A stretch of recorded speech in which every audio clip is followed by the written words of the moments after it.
What's up, guys? So we are out here in Orlando, Florida, doing a little fishing on a little lake called Lake Baldwin.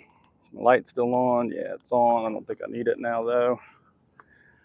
So let's see if we can catch some.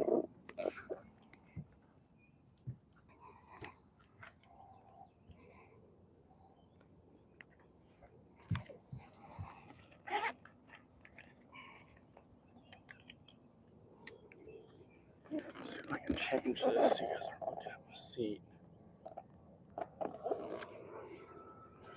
Well,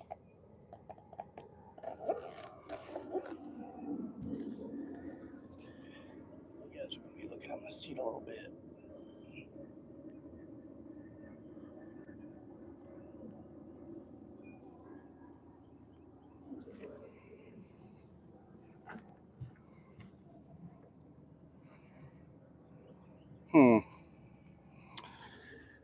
All right.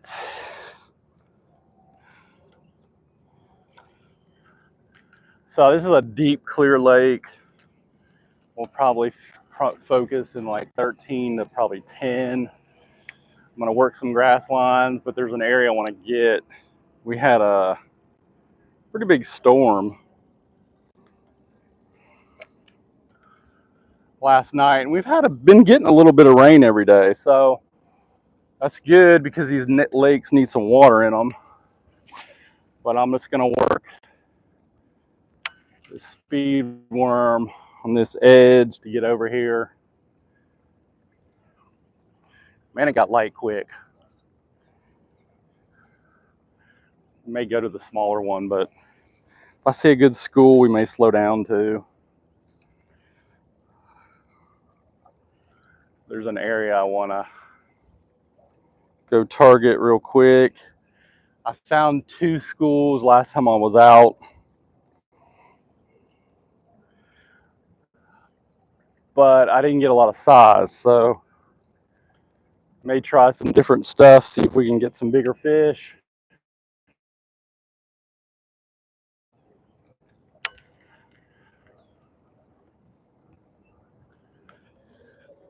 Slow my trolling motor down a little bit. Welcome to Bmaz Fishing. If you've never tuned in, I haven't done a live in a minute, so if you watch the channel, my outboard, I blew a piston, so I'm still in the process of getting that, trying to get somebody to fix it. But he wants to work these days. They want the easy jobs. I guess that's a hard job. And it's prime time, you know, prime season. I get it. Take the easy money when you can get it. Let's have some. They're primarily, it looks like they've sprayed for the hydrilla out here. It's primarily eelgrass. Probably some pepper grass. I hadn't seen much last time I was out. Pondweed. So, and it's, I mean, we're in, well, 10-8 here. It's topped out in some areas out to 12, 13 feet. So I'm gonna put that Cinco on.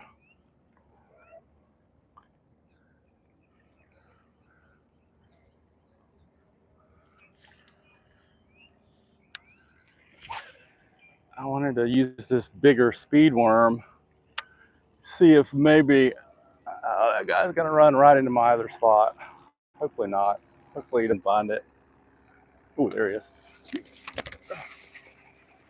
Little. Good thing I went to the bigger worm, huh? Bigger worm equals smaller fish. He's dark though. Gosh, he's dark.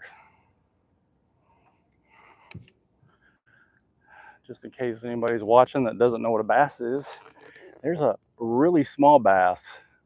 Dark.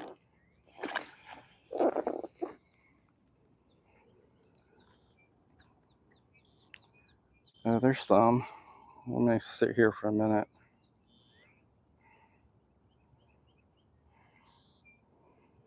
You know, sometimes bigger baits equal smaller fish. Oh yeah, they know where it's at. Especially in a clear water like this. It's dark and grassy, but it's really clear. Probably, I don't know, probably 6-foot visibility, I'm guessing.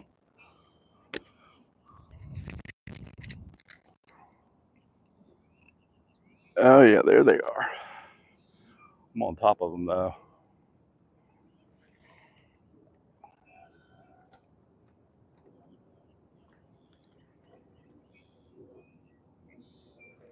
I was reeling that, so maybe.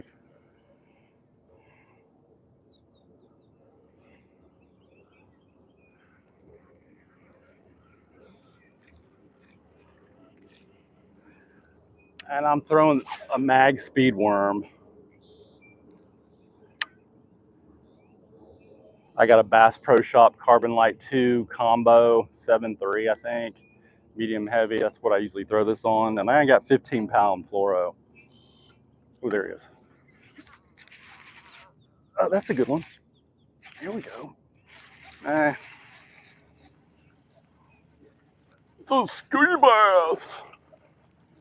Here we go.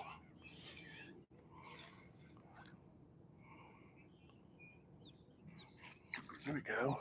Another dark one. Another darkie.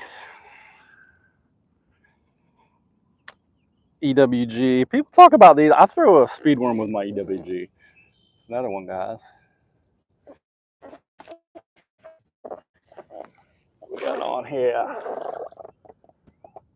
Rick Amato, what's up, buddy?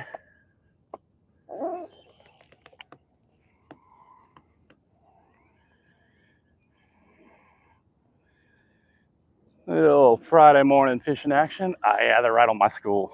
Dang. Hopefully they'll miss it. I found 2 schools last time I was out here, but I didn't go far.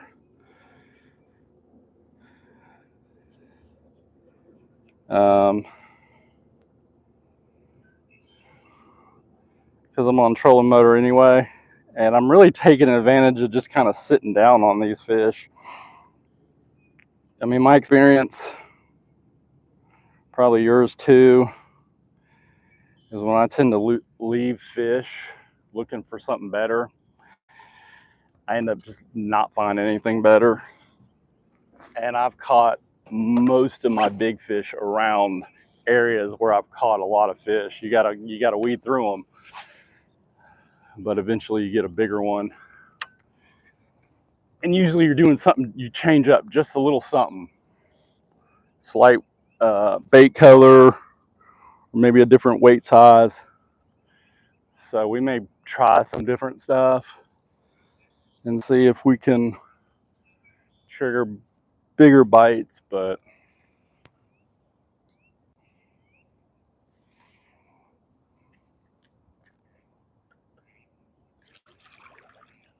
a lot of these Florida lakes though, it's pretty basic.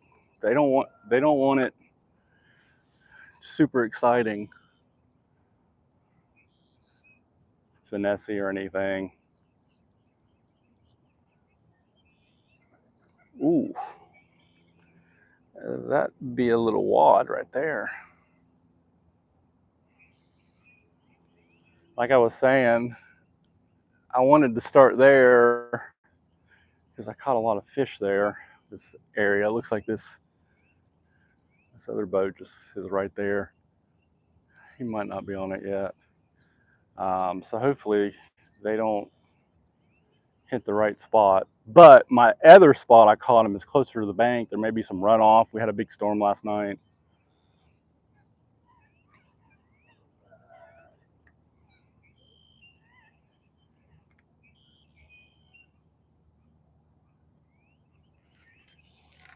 Ooh. I don't want it too tight. This carbon light, I really have to Drag system's not very good. Typically what I've experienced on Bass Pro Shop reels, drag system's just not that great. So you got to lock it down. But when you throw in 15, it's a little worrisome.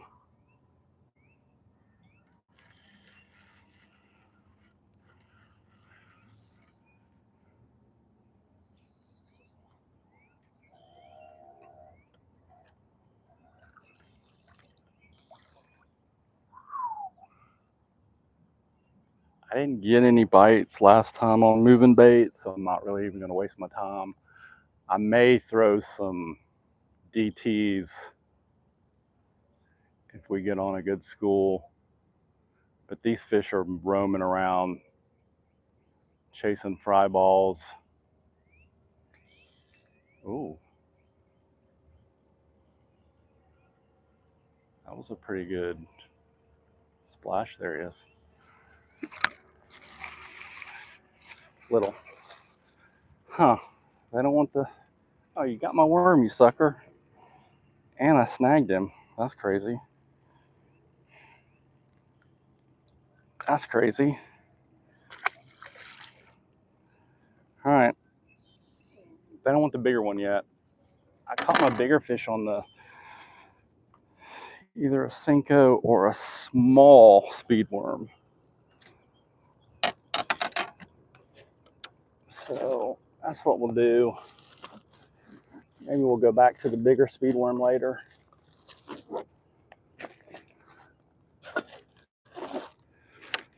Might try a Nico rig too.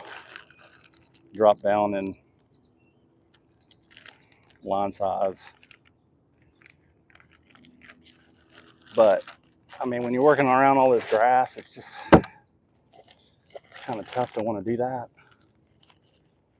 I'd much rather throw that on a clean, hard bottom.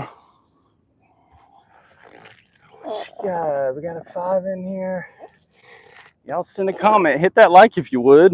Obviously, if you're not a subscriber, please subscribe to the channel.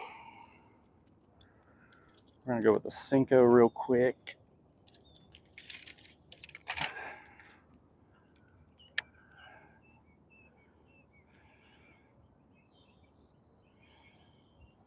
These fish are pretty close to the bottom, which is surprising.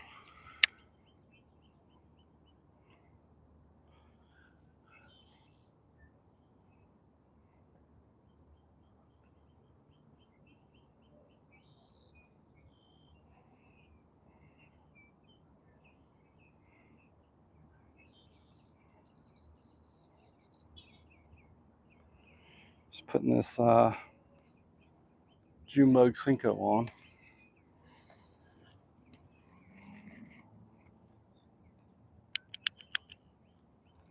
Ooh, there's a good one. There's a boat. Make sure that's all set up right.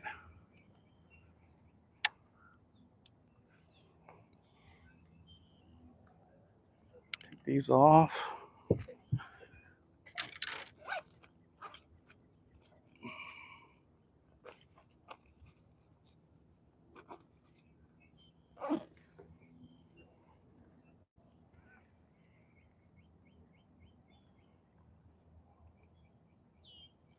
Oh yeah,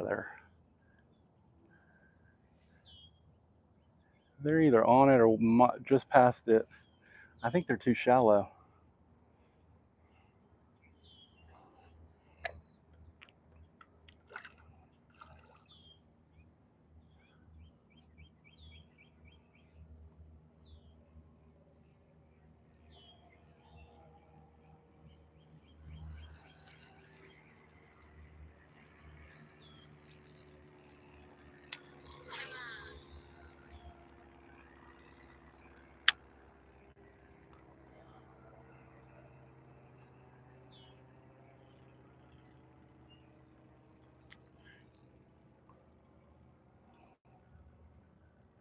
Happy Friday, everybody.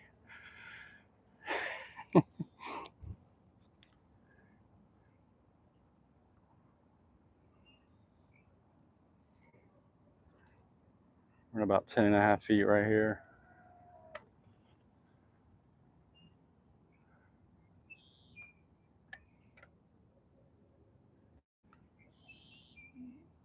This group.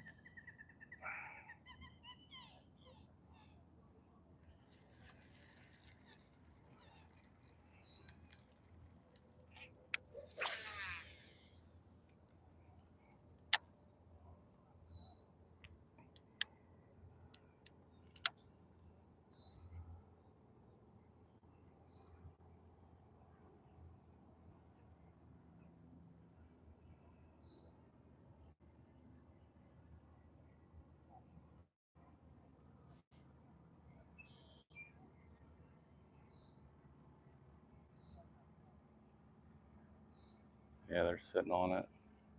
Jokers. That's all right.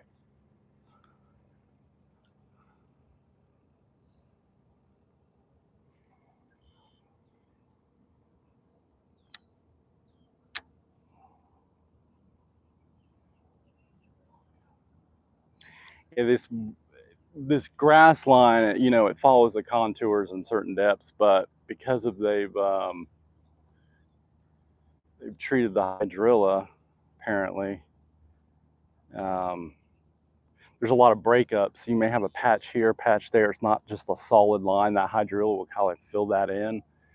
So be, there can be some deception there. You think you're on the edge, and then you move in, and you're like, oh, there's empty space there. So these fish are kind of running around it. I think this bait is grouping up in certain patches of it, in certain areas. All right, let's keep it moving.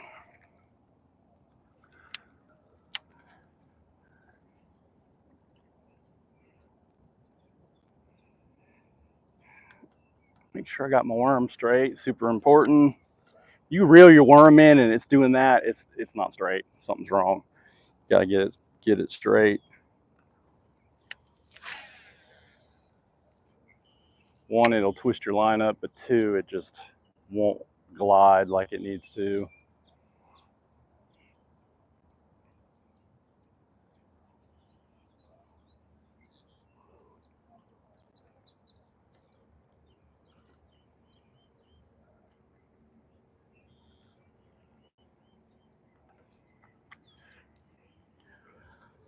Water temp is 80. Wow. It was 77 last week.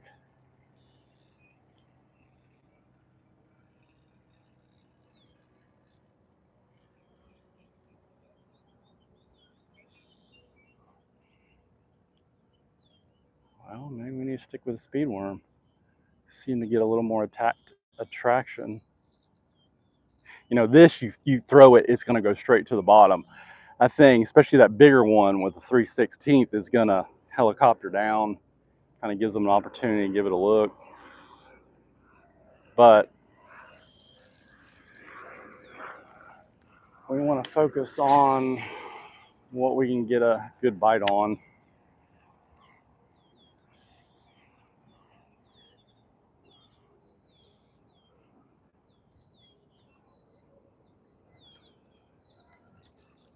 And typically, this is kind of the way to go.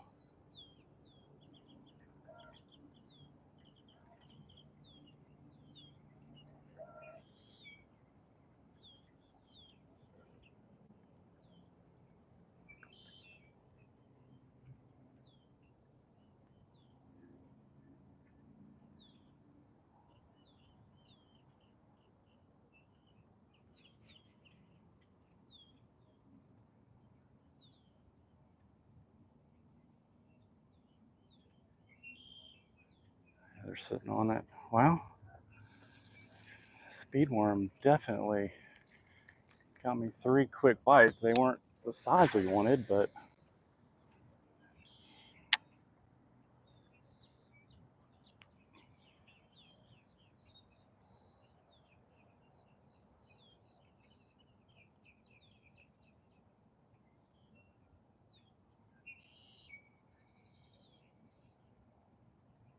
yeah, I can tell you this. a lot of water is coming this lake. Like I said, we're getting a little bit of rain, but you never know where it's going to hit.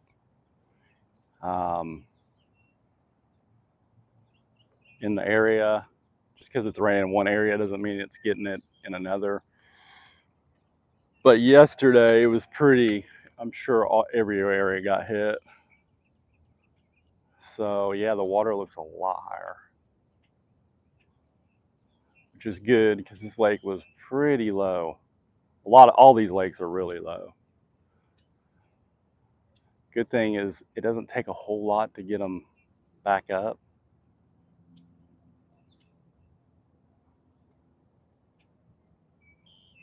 But they drop really quick.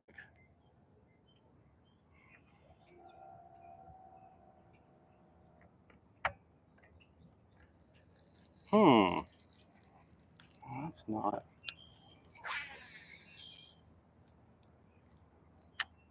This should be a bite. Work it slow. There he is. Oh, yeah, I got him. Goodness. Oh, it's a good one, guys. He's skiing, but it's pretty good. He's coming right at me. There we go, guys. Get in here. There we go. Not bad. I don't know if that'll get 3. Maybe.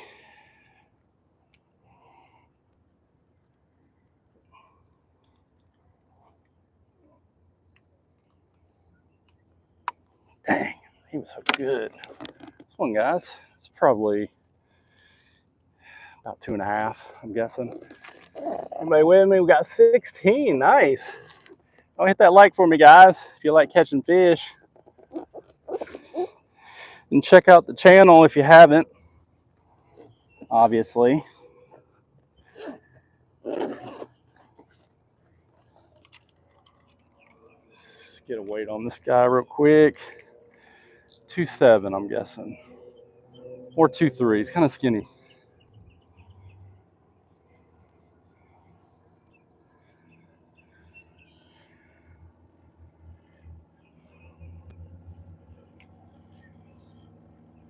$2.11.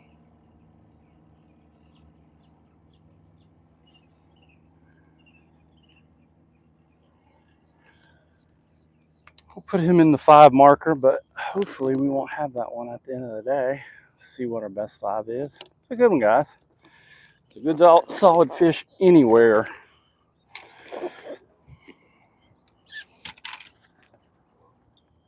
Did I call that? I knew that's how that cast was going to produce.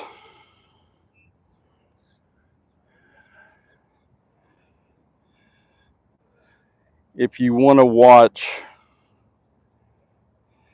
I don't know if I'll make a video on this, but I'm working on one the last time I was out here. So if you want to watch it in video format, it'll be up in a little bit. I'm in 14 feet, but I'm throwing about 6 or 7.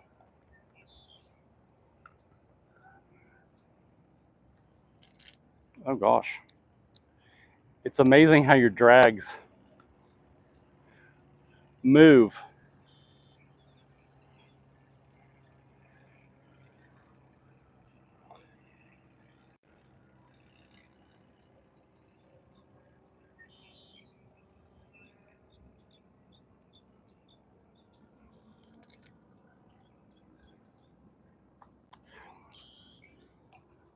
That's why I thought he got off. There he is. Oh, did you let it go? He did. You sucker. You let it go.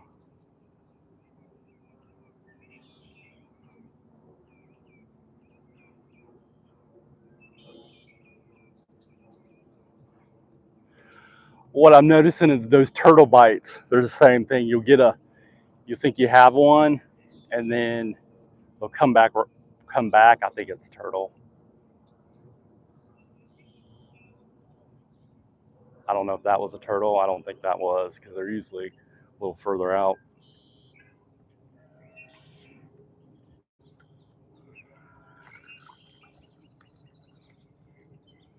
Back out a little bit. Ah, you sucker. That stinks. That was probably a giant, guys.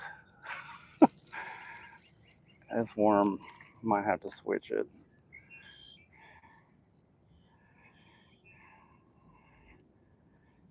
They just don't make these the way they used to.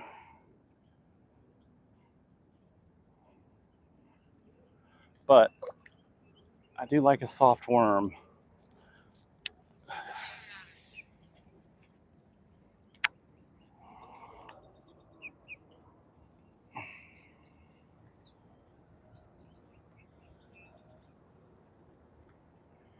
You missed the beginning. We are in Orlando, Florida, guys.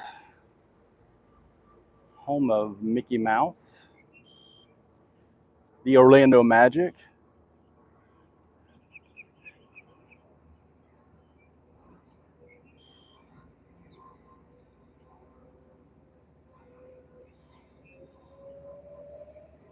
I think I'm too close.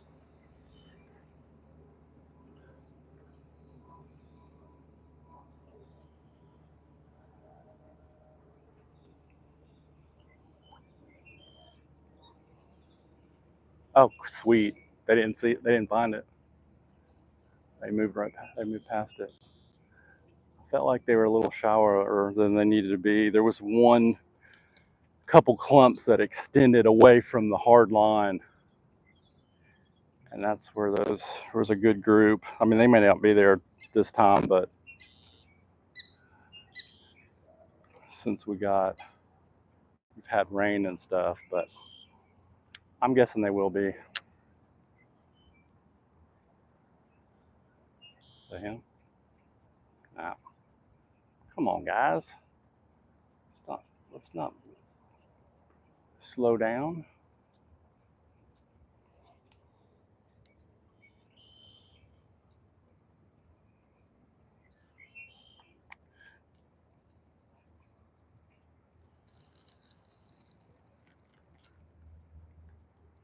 Mm.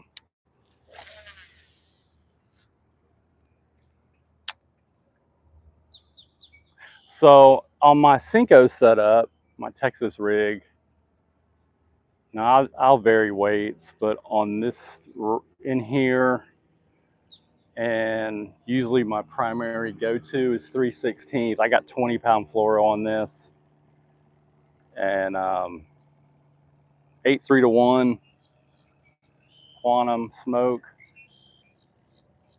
and this is a favorite Rush 7.3 heavy.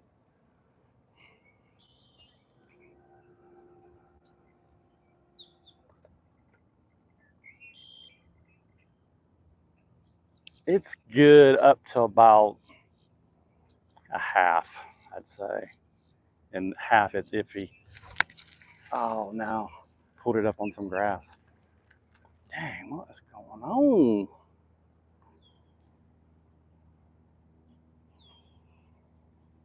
Well, we got what, 4?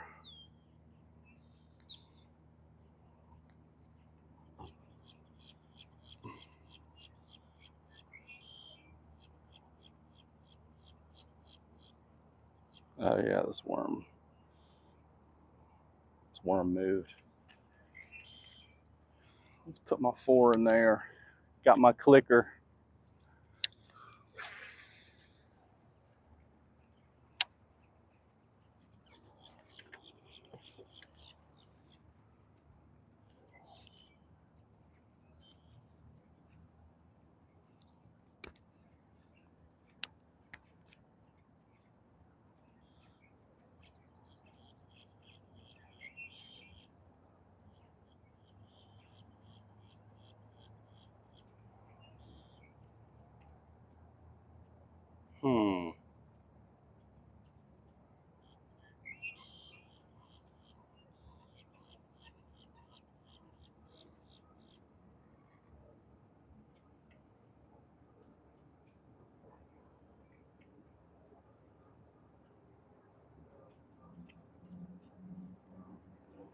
We're just gonna work it slow. I lost a really good fish last week. My worm like doubled up on the hook, and he was hooked in the side of the mouth. And in the worm, you could see it. It wasn't even below the barb. But what I noticed watching it is I was fishing it, and I don't know what I was messing with. I don't know if I'm messing with the graph, and I did that multiple times. So I was working it a lot slower than I realized. Sometimes that's the key. When you don't have an outboard to move around, and you kind of try to sit down on some spots, you start realizing some things about how you fish, which I tend to stay longer than I should, I think. Oh, there he is. Little. Good Lord, little. That's fish tank little. But maybe they're over there. That's fish tank little, guys.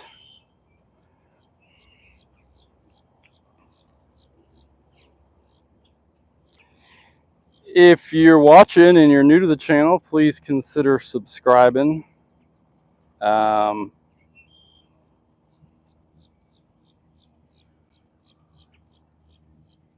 checking out some of the stuff.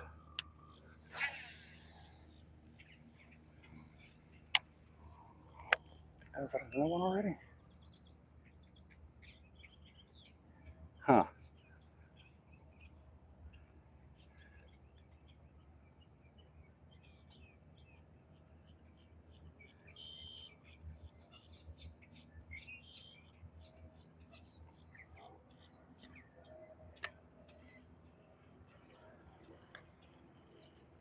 It's funny, last time I was catching more on this side, but I noticed there's some hard bottom over here.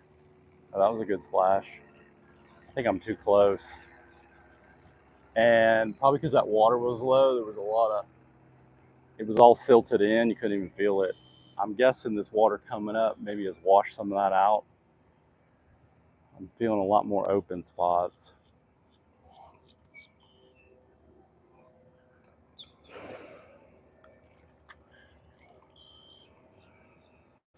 It's important not to cheat up, though. It's hard not to do.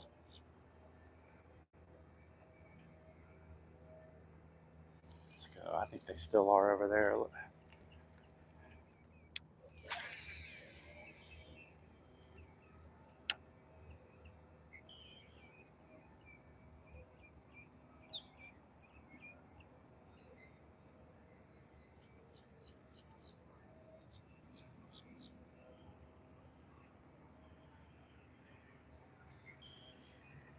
Huh. Guys are not wanting to bite.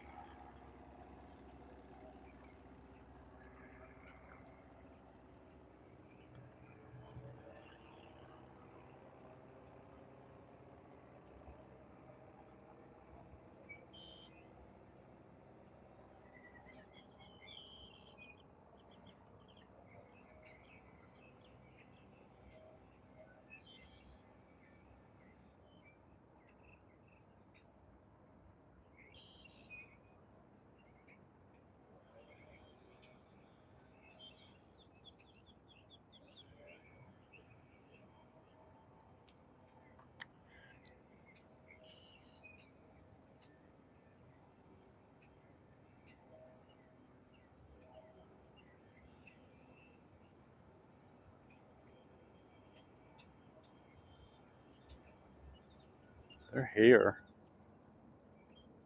Huh.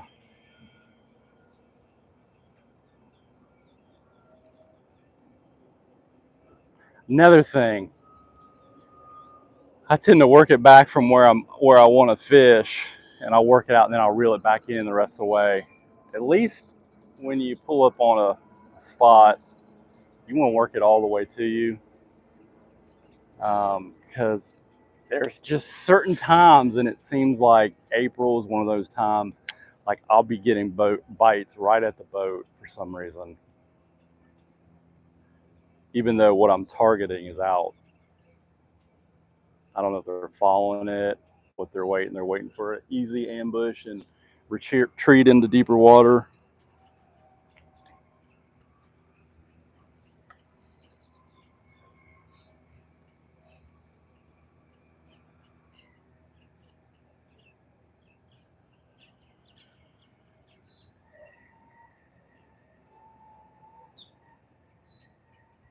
I'm about to change to a speed worm, see if that's.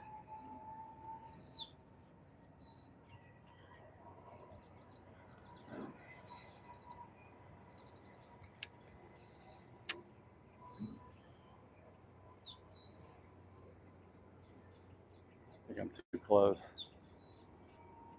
Like I said, this water's clear. It's dark, but it's clear.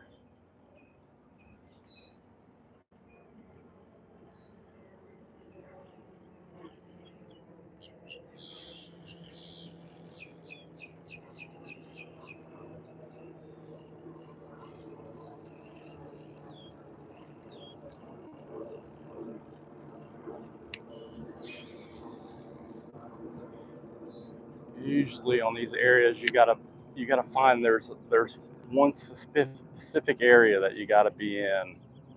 So we're kind of trying to figure out where that's at.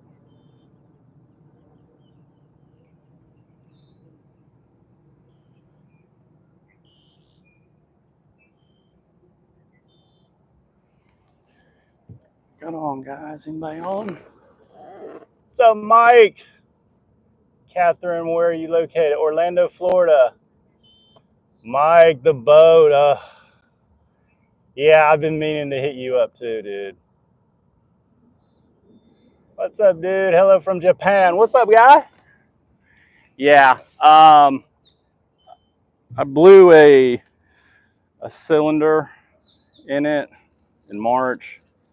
My boat guy was like, I don't know, you know, it's my bud. He usually takes care of me like this, but I don't know. Like my guy at work says, what is it? A quick nickel is better than an easy nickel is better than a slow dime or a quick nickel. I know this is prime time. He's getting a lot of stuff. I don't think he. I know for a fact he turns people away for a rebuild, but you know he just keeps telling me. So my brother-in-law had actually reached out. He's used to, you know, he's one of those guys that can do anything, and he used to own a garage, gas station garage. He's rebuilt motors, all kind of stuff. So he was like, dude, what's going on with your thing? I could probably. It's like I've rebuilt plenty, not boats though. So we've kind of been researching what to do. And now I think we're going to buy a rebuilt power head. But yeah, I don't know. He kept, you know, it was like, I can get you in a month, and it was 3 weeks, and then he had something going on, you know, and he had some personal stuff, but I just don't think I don't think he's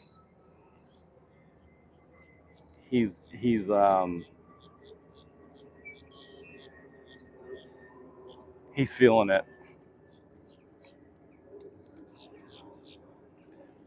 Now, if it was slow, maybe he'd be feeling it. And you know, it's hard to find somebody. I got another name, and he said he only does rebuilds in the winter. And then there's another place I hadn't been able to get in touch with. But I feel pretty confident that if we bought the powerhead rebuilt, and we found one, that we can do it. But we've kind of been researching it for about 3 weeks. But it is what it is, you know.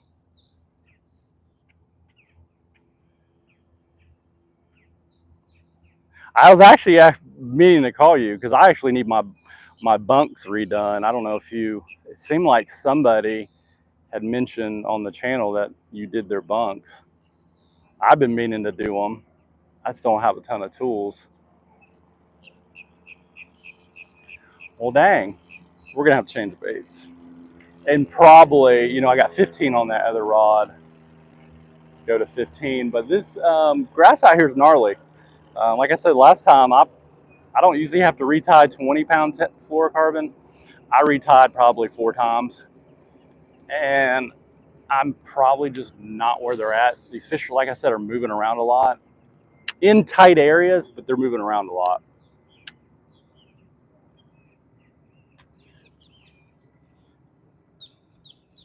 There's usually a universal kind of spot where they set up, though, where they always come back to. But I'll be sitting there, and then all of a sudden, my screen will be covered, and I'm anchored down. And then there's nothing, and then all of a sudden they're back. Not on this spot. This spot's got a lot of grass. But when I was more in open water.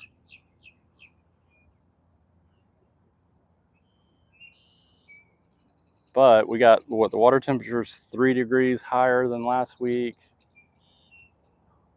temperature-wise, and the water level is probably a lot higher, but maybe they're just up higher. Like I said, last time I didn't get any bites on moving high stuff. Doesn't mean I won't today.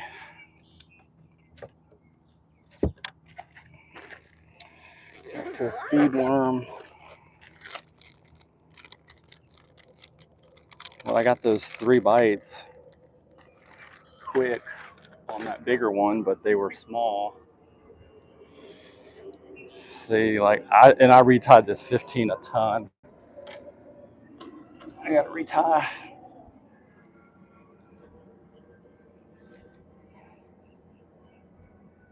Yeah, Mike, I was actually thinking about you yesterday because a dude reached out to me on Instagram and was talking about Toho.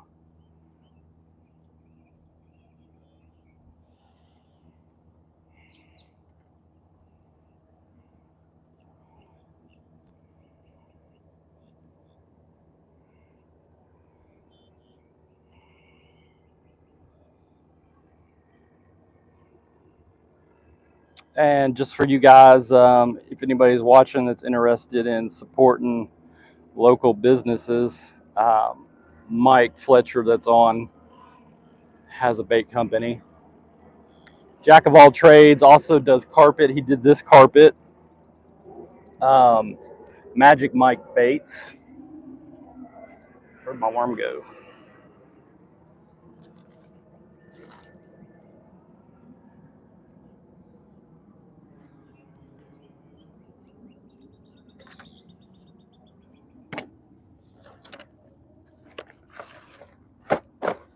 There it is.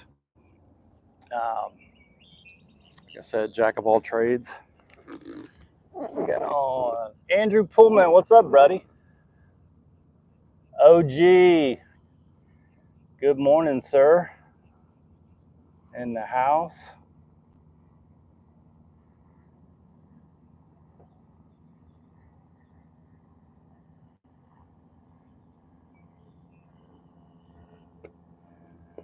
I need to get down to Toho. I have a tournament coming up. I haven't been down there in over a month. Been fishing the river a lot. It's on fire now, really. Ain't nobody calling me when they on these lakes on fire. Just for you guys, since you are watching, the dude that hit me up, his exact words were, Toho is on fire. So, and he sent me some fish pics. Now, I know you had mentioned the grass. They had killed the grass, I think, on the north side. I asked him about the grass. He didn't respond, so he'll probably respond later.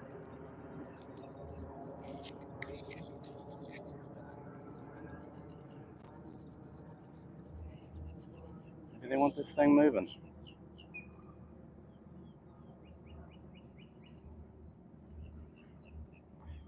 Yeah, I'd like to go down there because I've never been there, and it's probably, what, an hour I'd probably start fishing that a lot. I got down there a couple, and saw it. There's a bite.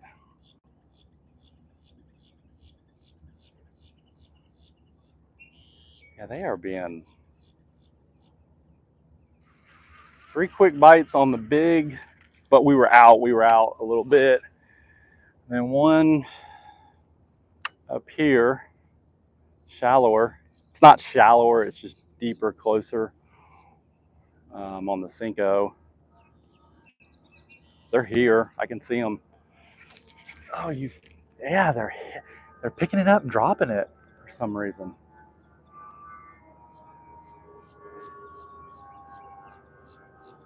Might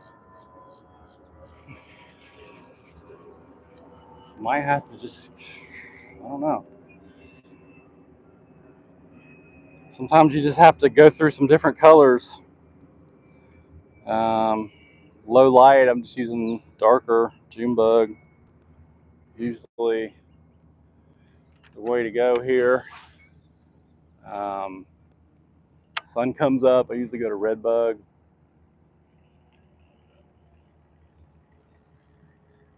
And then I'll just, I'll rotate through, see what I get bigger bites on. But sometimes I go real neutral. If the bite's tough. When I say neutral, I mean watermelon.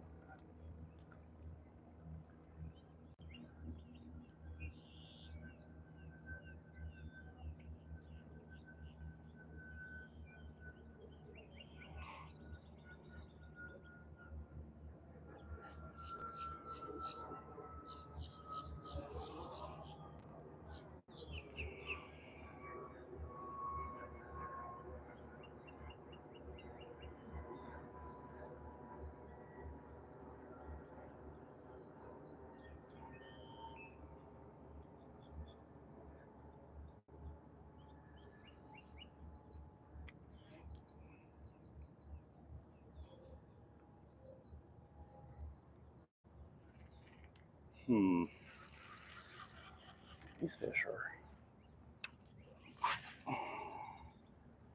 not where they were or where they usually are.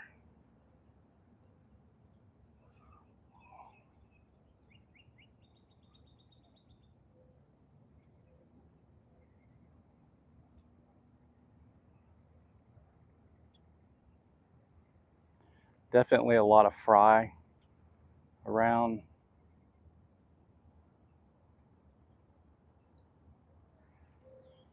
When they get focused on little stuff like that, it can be difficult.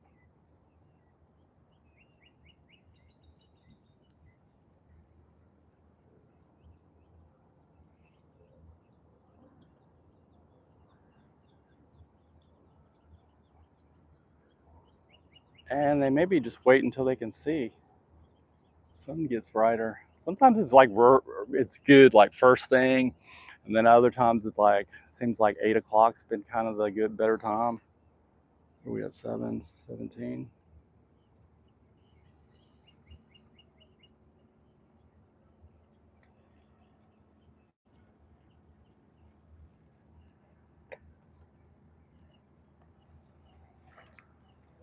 Hmm.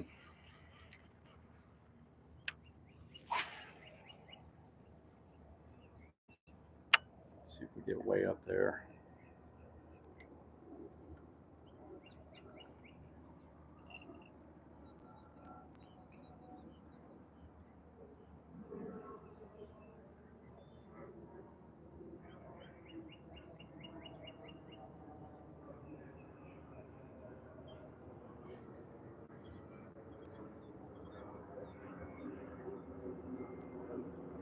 Yeah, really unfortunate that my motor went down like mid-March, man. It was worst possible time.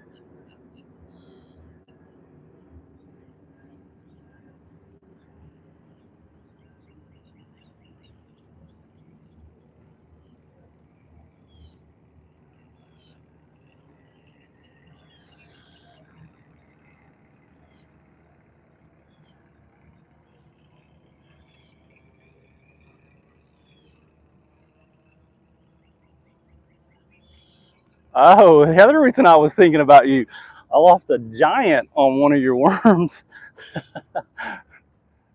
last week. When I pulled it up, the worm was straight through there, and it was at the tip of the hook. I don't know how he doubled it, and it didn't even break the barb. And I had it on the side, man. He was going down, and when he went that way, came up. I got him up. He went that way, and I turned him, and that was it. He wasn't hooked. It was just kind of pegged.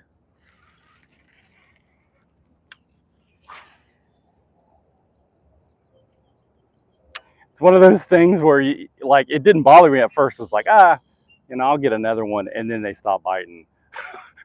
It just starts eating at you.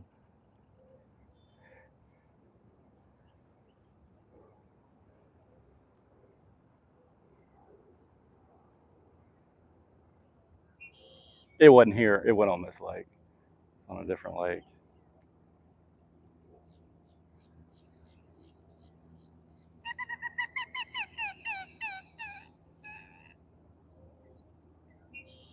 Huh.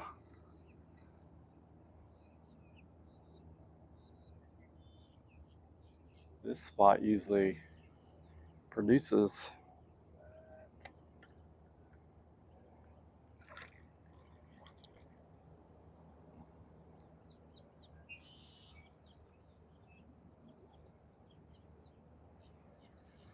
They just don't seem to be shallow.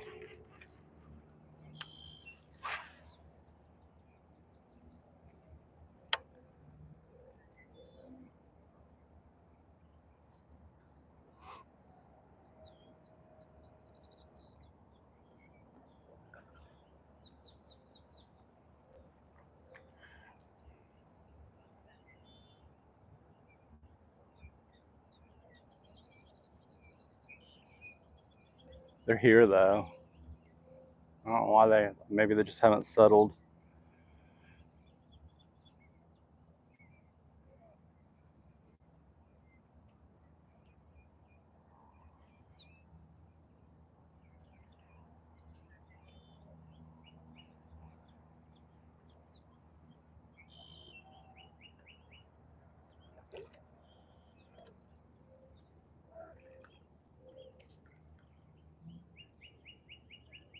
Ooh, it felt like one. They're biting a little timid today for some reason. I don't know if the pressure dropped or low. It didn't look low. I checked it this morning. We got full moon coming up in what, 4 days? 5 days?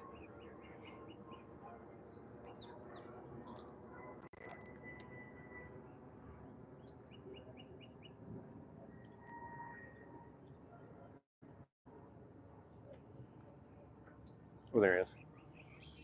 Oh, he dropped it. What the?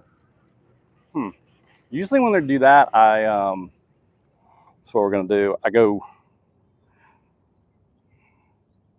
very natural. So let's give that a try.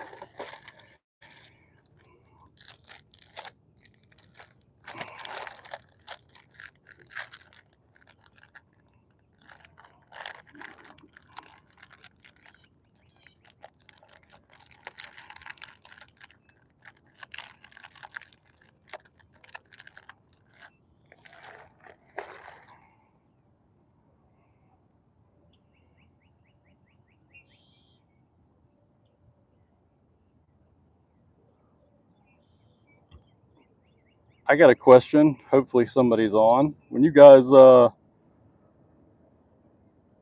gals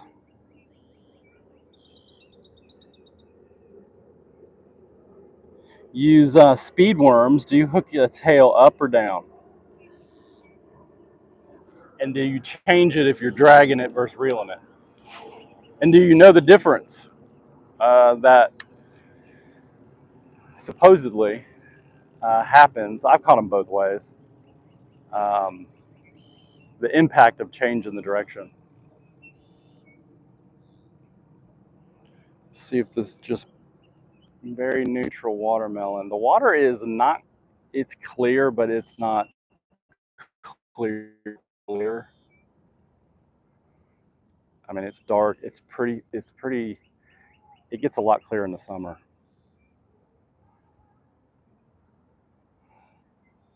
And because I got those bites earlier on June bug, I wouldn't think I'd need to go to watermelon, but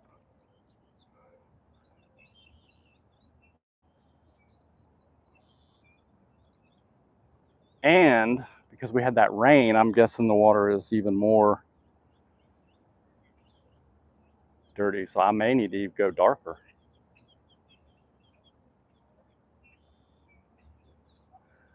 I don't typically throw anything darker than June bug in a speed worm though.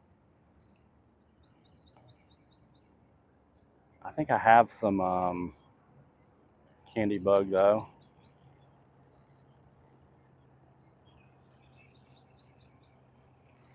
Let's see. I'm gonna ignore I asked a question.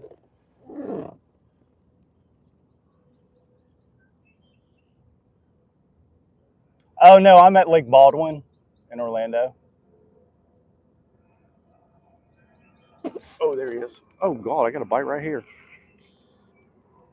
Shoot. Oh, maybe they're out further. Um, well, I'll tell you, the fish he showed me, they were fat and they were dark. They definitely looked like mat or grass bass.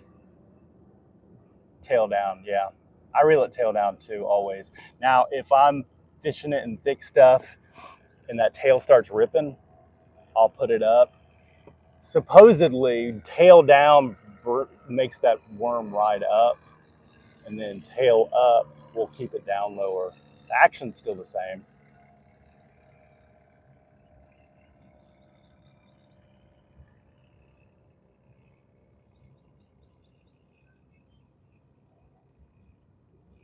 Yeah, same.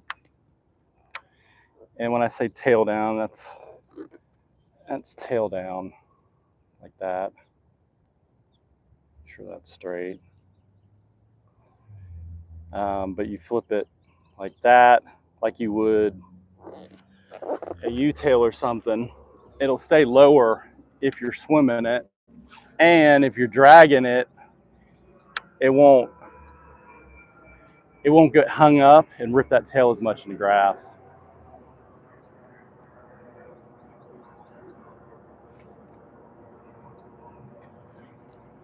Well, I got a bite suspended. I might have to throw a fluke, but these fish tend to like it in close on the edge of the grass, in the grass. A reaction, my experience here. I've caught them on a fluke, but I don't usually catch size.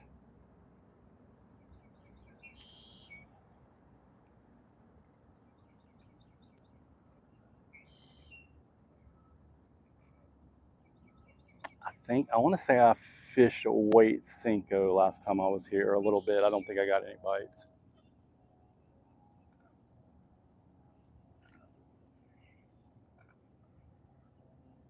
There he is.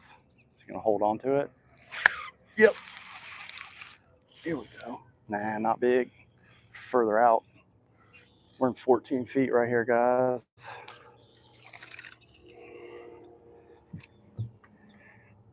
Hey, little guy. Watermelon. You just never know. Like, I'll be honest, coming here, if I didn't have a lot of history in Florida now, I would think that's what you need to throw out here. Hello, one, guys.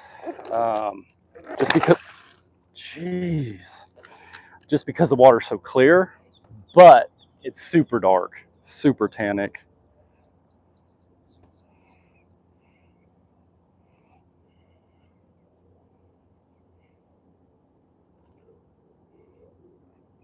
I mean, look at that. I already need to retie again. Like I said, now this is 15. That's pretty typical, but especially dragging it.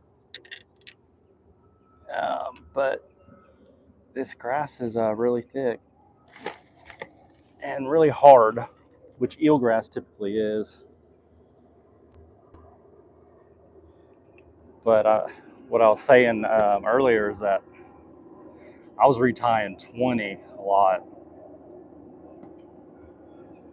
last time. And I don't typically need to really ever retie 20.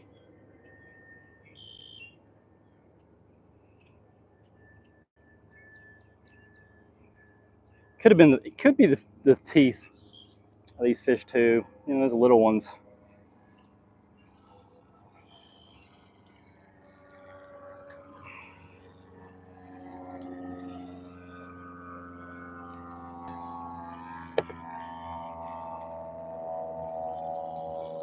Well, we gotta figure something else out. And I keep going shallow. I think they're out further.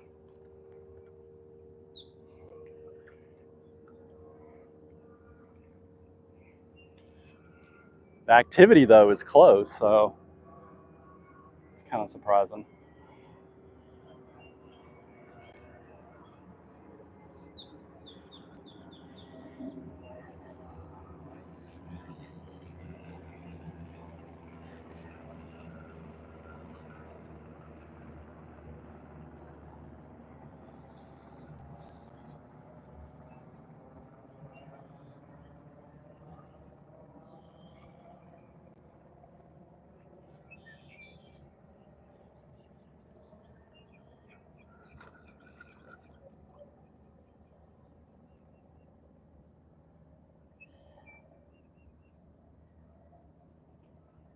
Andrew, are you still fishing tournaments?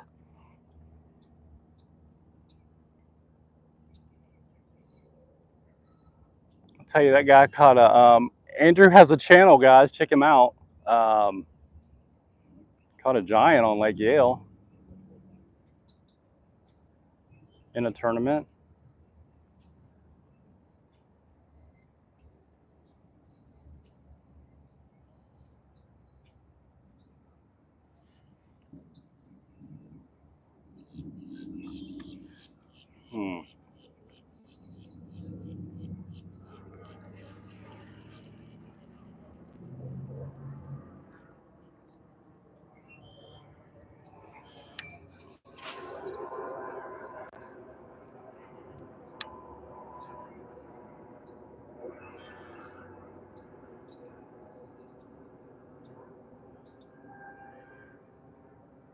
There he is.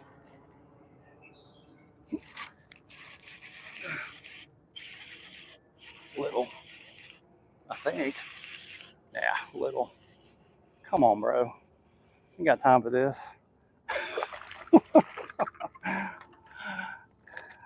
It's fun catching fish, guys. We just need some, at least twos. I need some fours though.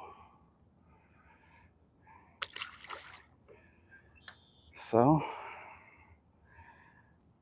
they like the little watermelon bug. I don't throw watermelon a lot here.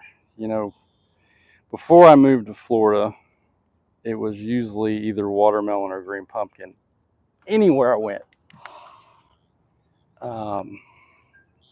Florida, I mean, I have roots here, so when I would come down, June bug and really red shad were the two colors. I don't really ever catch them on red shad.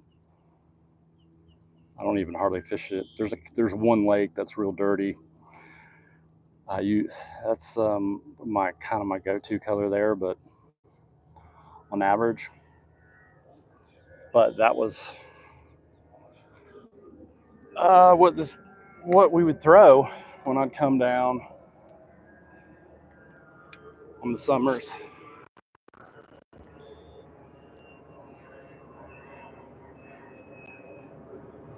And we were fishing mostly Kissimmee, the Winter Haven Kissimmee chain. Those waters are pretty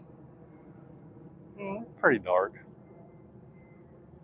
but I mean, so is the Harris chain. But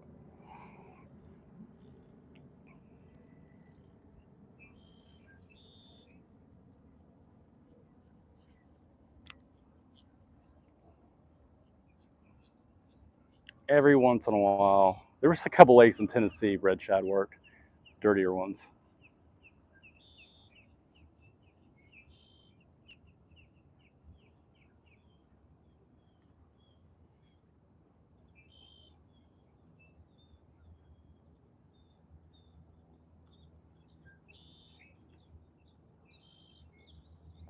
I'm trying to kind of weave it through this grass. You know, if I'm two-handing it, I'm trying to like pull it through the grass, move it through, but not like pop it through and move it too far.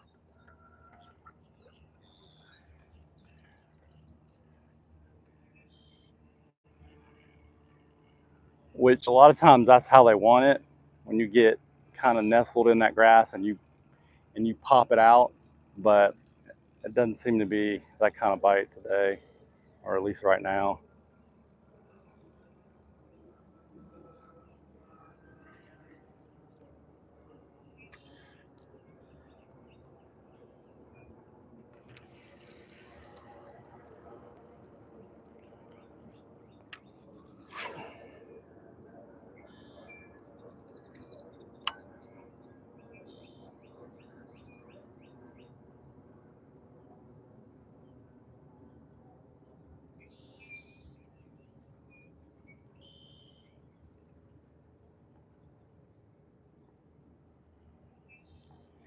It's interesting, this lake. Like I said, I hadn't seen any hydrilla, and there's a lot of patches in open areas whereas it's normally pretty solid.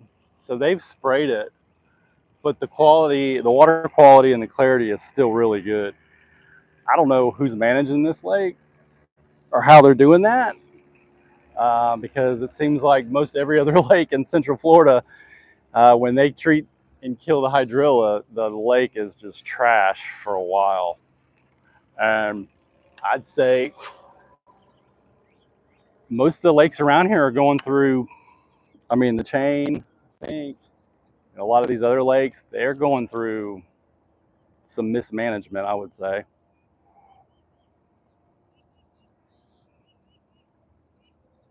It's just weird. I don't know. I think if there's enough, if the sole grass habitat, if there's a predominantly hydrilla and they nuke it, it destroys it. If there's a really good population of eelgrass or peppergrass in addition, and they I don't like to use the word nuke, but and they kill that hydrilla, then it still can maintain that ecosystem and still filter the water out. But and you think they'd know, like, you know, just I don't know if you can do half the lake or what, but you think they could do part of it, or especially a big lake, like just do the south end or just do the north end and do it in stages or something. But I guess they do it by air, so it might be harder to control. Man, they are just. I'm gonna give them one more color look, and then we're gonna.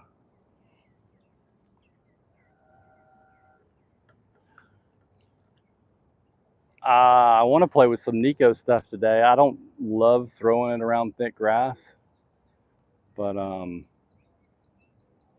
not unless I'm already catching them and they stop kind of biting.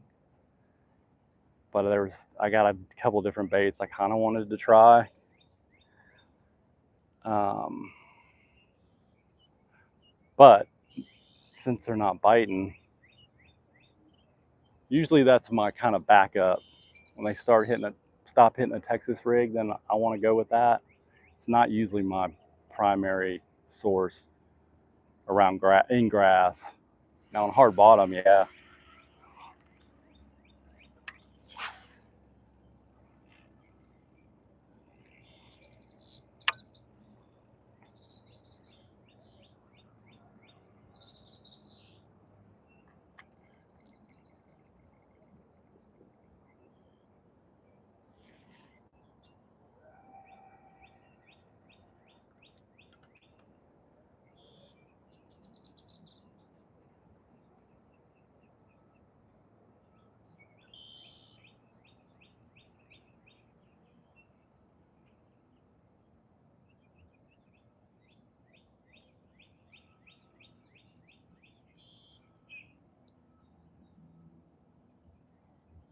There he is.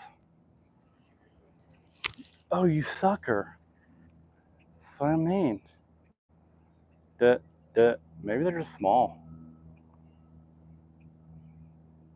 These small ones don't have a problem. I kind of felt like a turtle bite. Like I was saying, they'll hit it and drop it, and then it seems like they'll come back and get it, and then you got no worm or half a worm. Everything's there though. Let's change colors again.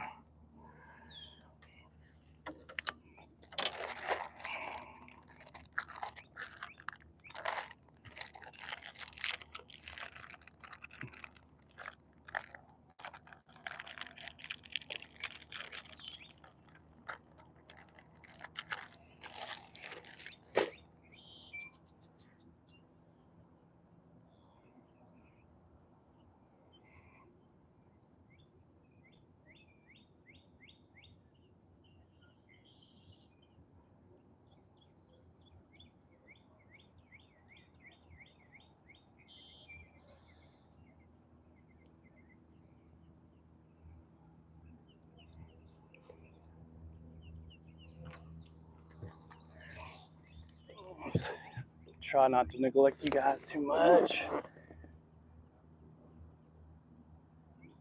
Wolfson Charity Tournament this month. Where's that at?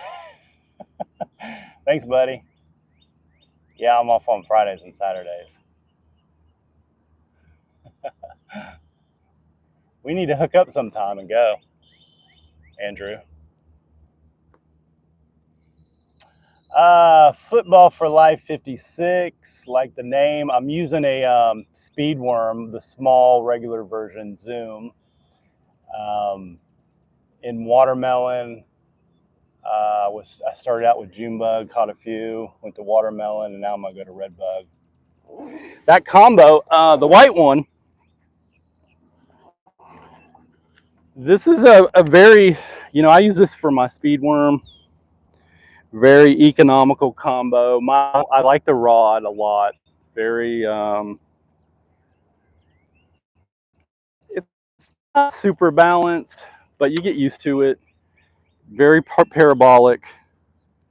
7.3, medium heavy, Bass Pro, Carbon Light 2.0, same reel, 8.3. The reel I don't like because the drag is, I don't know if it's 20 pound, but it ain't 20 pound. I mean, I have to lock it down, and I keep everything, my cast controls very loose because I'm throwing a 3/16. That may be some of it. So I loosen everything up, but you got to really crank that drag down to basically almost locked.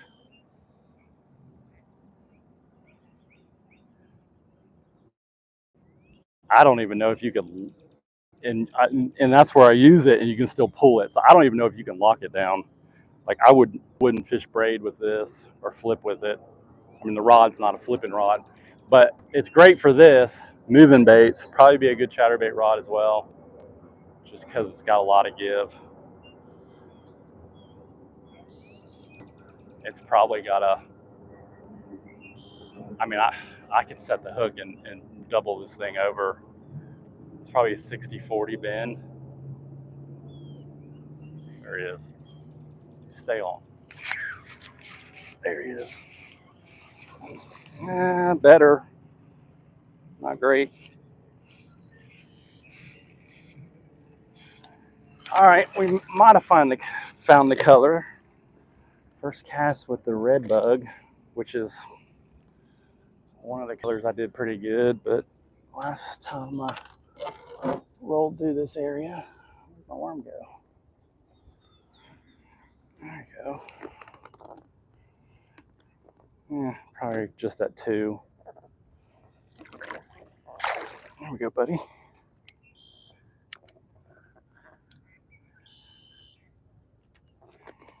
I think that's what.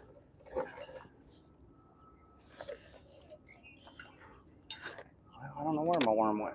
It went somewhere.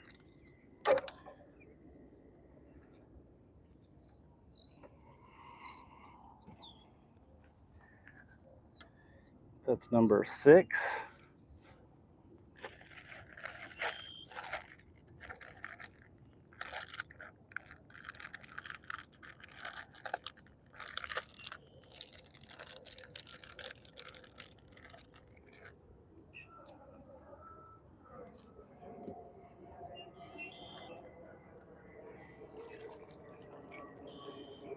No, they're sitting here. They're usually up there.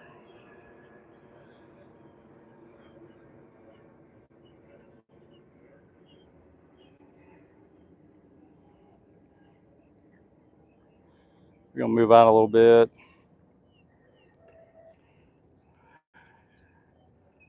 If you're just joining, what I was saying is we got a lot of rain yesterday. We're in Orlando, Florida.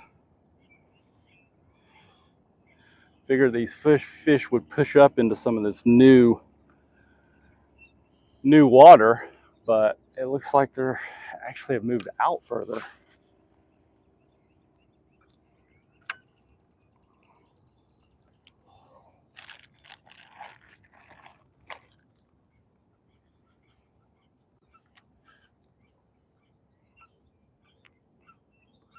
And they may just want it slower than I've been willing to fish it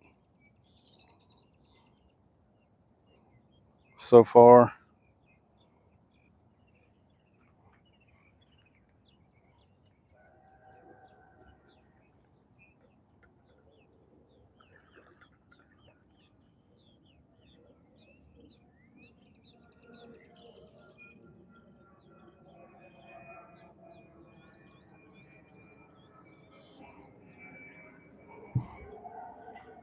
If you guys fish and you don't have one of these, you need to get you one. It's a great thing to have. If you're like me, how I used to be, you know, you pull the water out, you take a couple drinks, you put it down, and then the next time you take another drink, it's hot. This, fill it with ice before you leave. It's cold every time you drink it. If you empty it out, you just grab a water out of your cooler, fill it back up.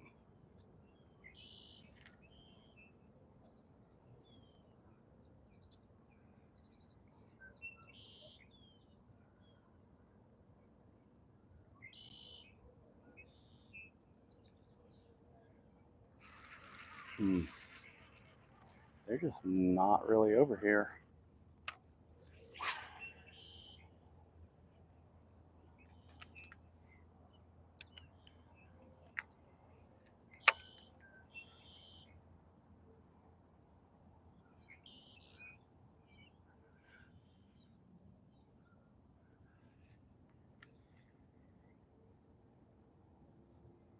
Oh, there he is. I just didn't have the color they wanted. That's crazy. Not a little though. Come on, bro. Where is the good size fish?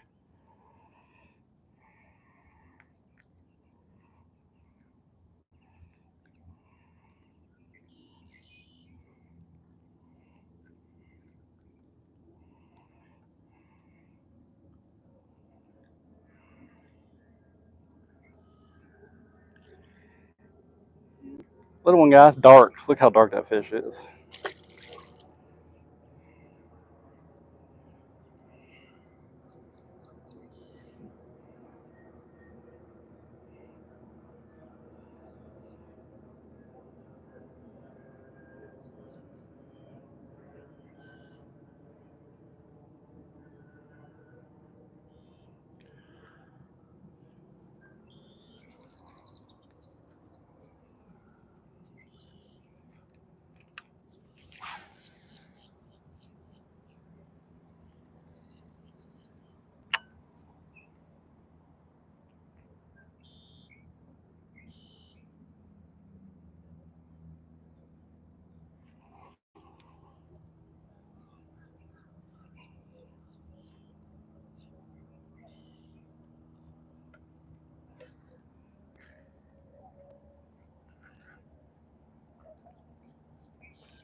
We've got barely any wind, which it's supposed to be pretty low today.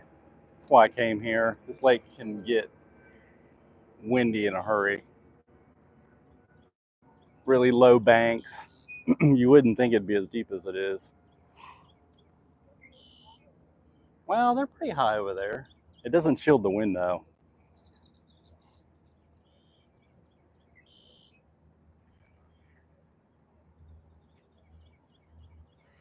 Hmm. Where are the bigger ones?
But like I said, look, this rod, I mean, typically I'm reeling a speed worm, but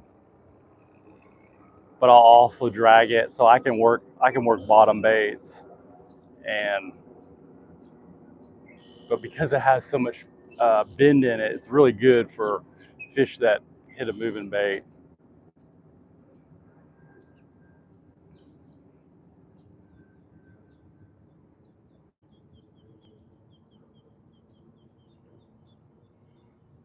But you'll notice when I set the hook, I'm usually reeling down pretty good because I already know that rod is going to bend a lot on the hook set, especially in this grass.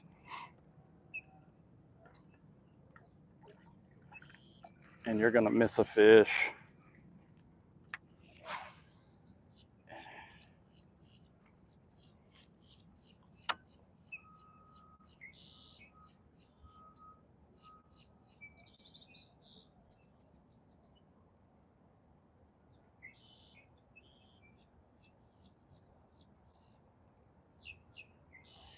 And what I got here is you got this grass follows the contours in 10, 12, comes out to 13 in some spots. It's a little patchy because there's isolated eelgrass clumps. Here we go. Jeez, we gotta move this. These are all small up here, but it runs up close right here. Jeez, it was really small today, guys. So we got one, what was 11 to 11, but that was on a Cinco, I think. All right, before we leave, we're gonna throw that Cinco a couple times.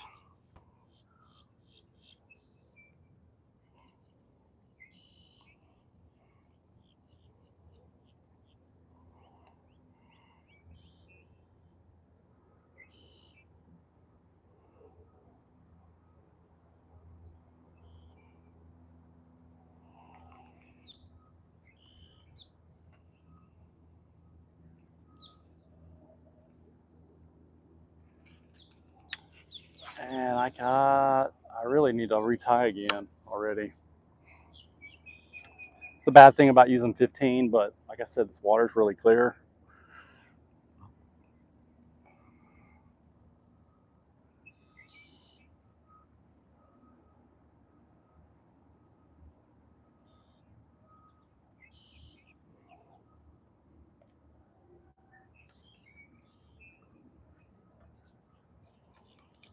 I'm gonna try to hit it a different angle.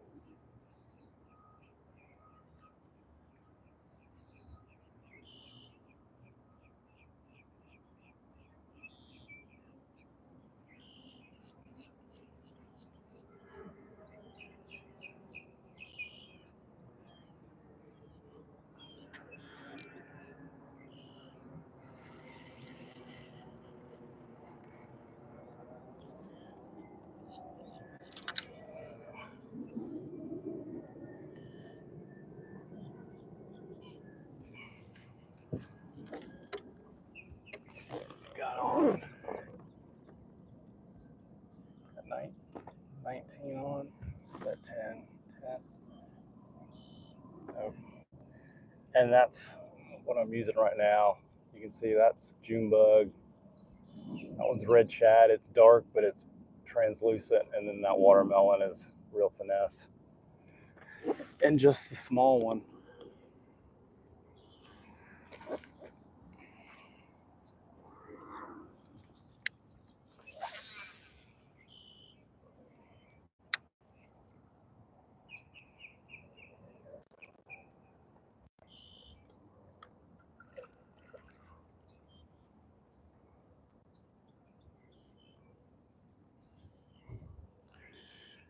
Now the interesting thing is this, I made some assumptions and I hadn't even really investigated this because it's kind of an area I've fished before.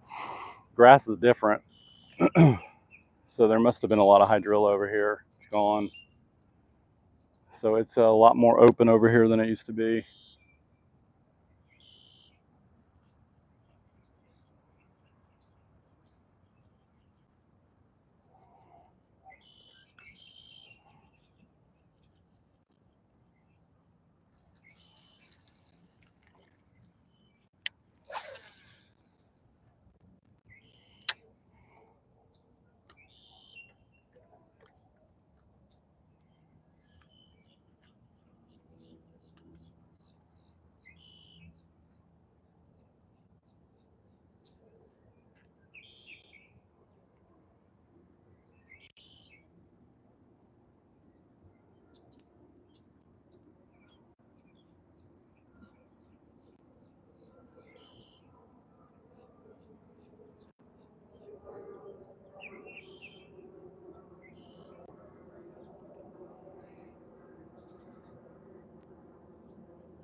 Oh shoot, was that grass?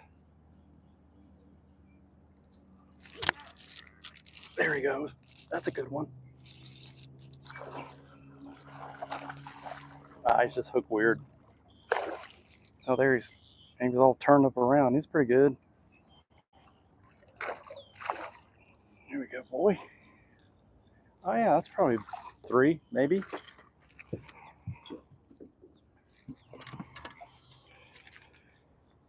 Maybe 3. Come on. Jeez, he was hooked good. That's why you want to get him hooked. There's guys. That's a good one. I think actually has some meat on him. We'll scale it.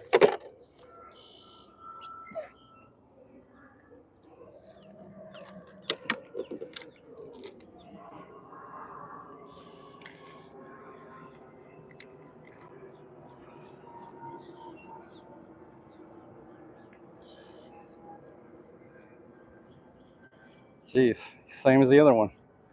211. Zeroed again. No, 2.8.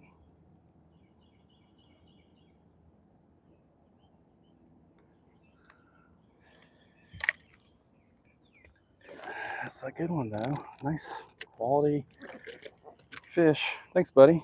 Appreciate you.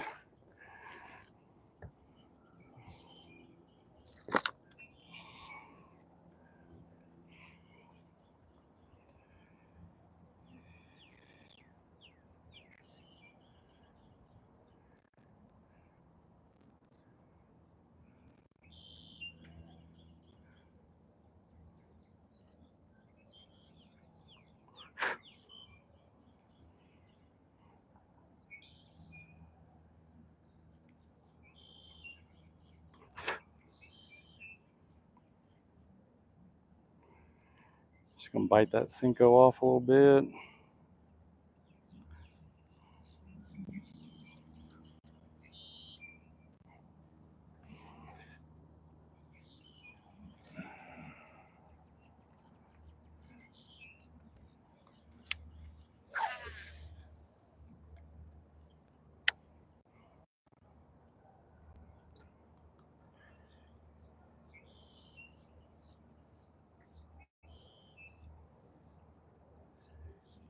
Sometimes you just have to change the angle, and maybe that's what it is.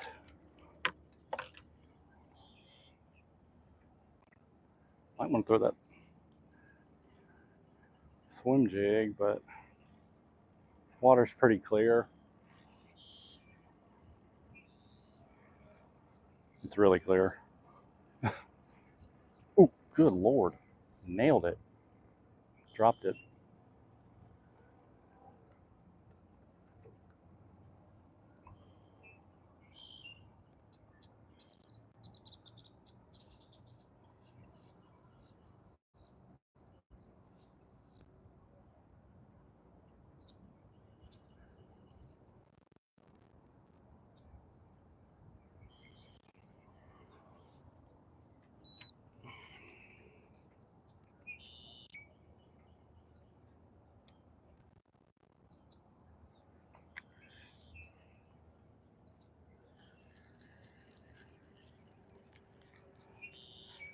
Picked it up and dropped it. Why'd you do that, guy?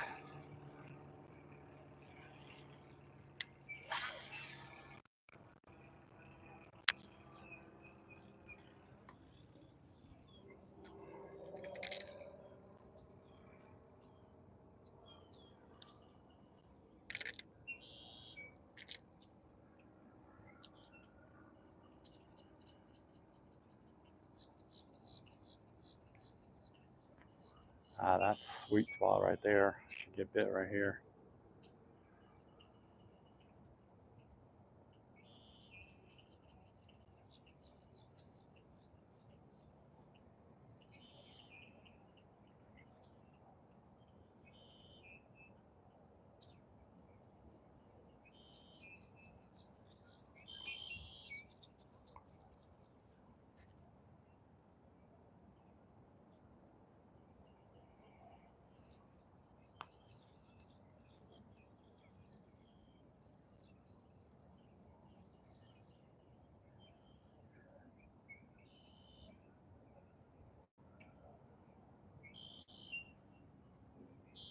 Hmm.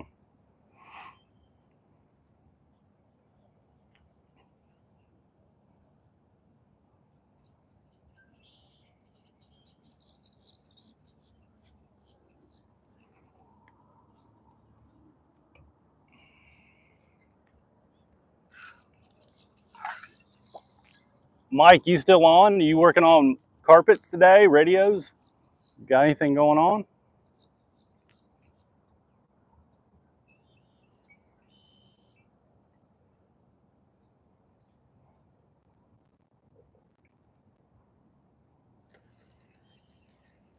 Hmm.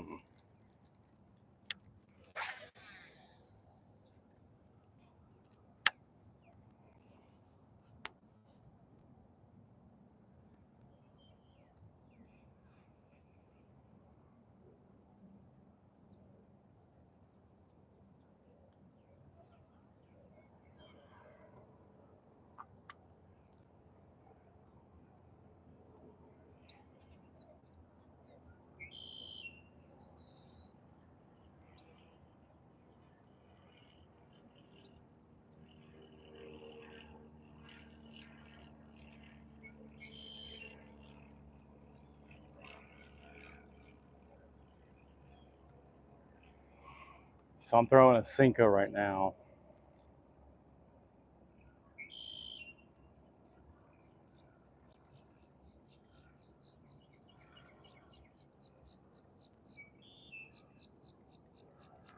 And unfortunately, there doesn't seem to be a specific spot.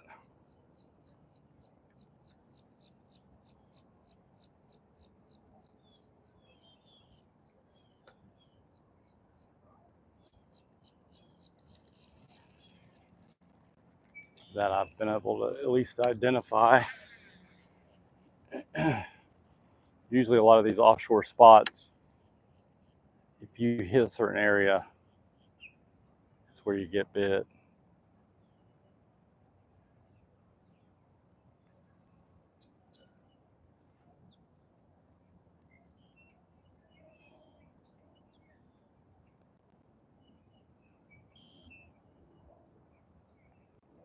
Or you can get close to it and they'll come to it, but they're not really, doesn't seem like they're coming out of their way, going out of their way to get it. But I think they're just, you'll see little stuff.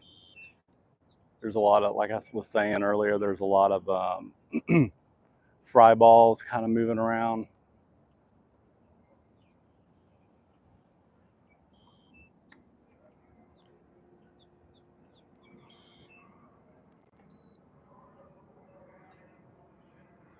So if you guys are new to the channel, please subscribe if you would.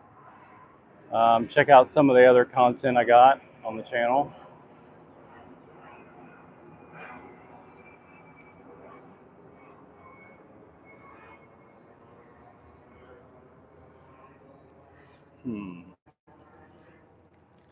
I do a lot of different stuff, I think. Well, I mean, I fish offshore, flip. I prefer to fish offshore though.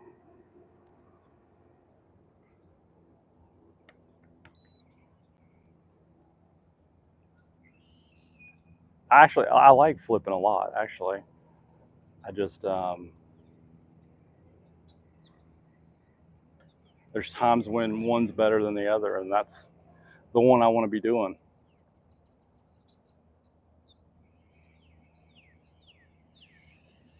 Huh.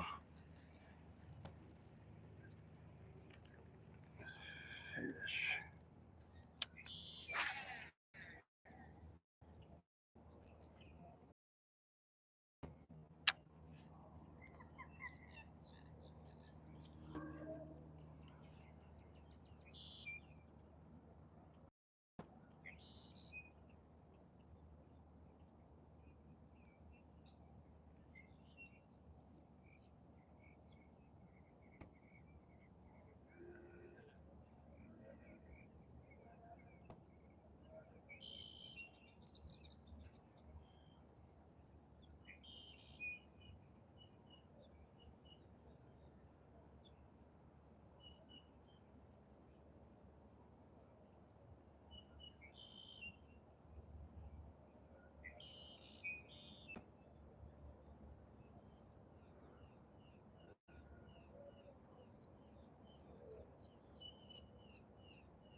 Oh, there it is.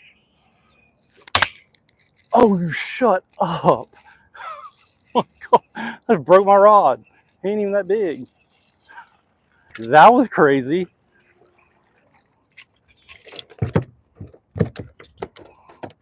Dang.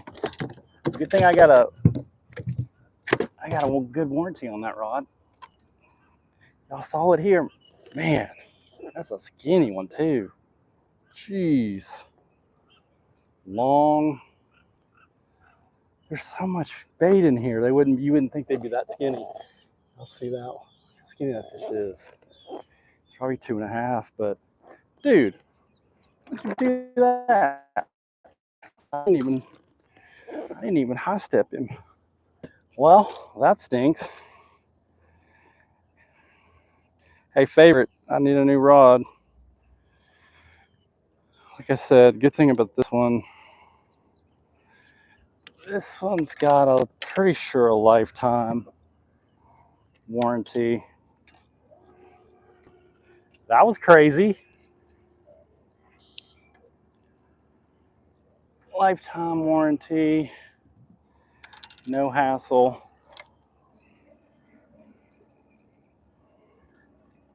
Oh my God. Normally I'd be pissed, but I got 3 of these. What'd y'all think of that? That was freaking crazy. Anybody see that?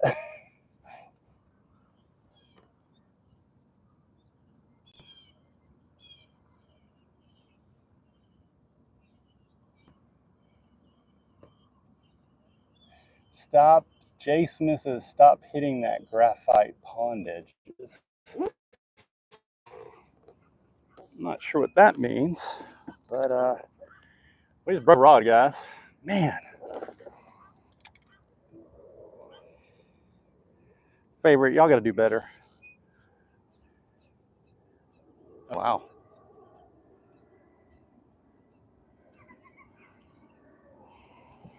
Let's see. I don't even have. Let's see.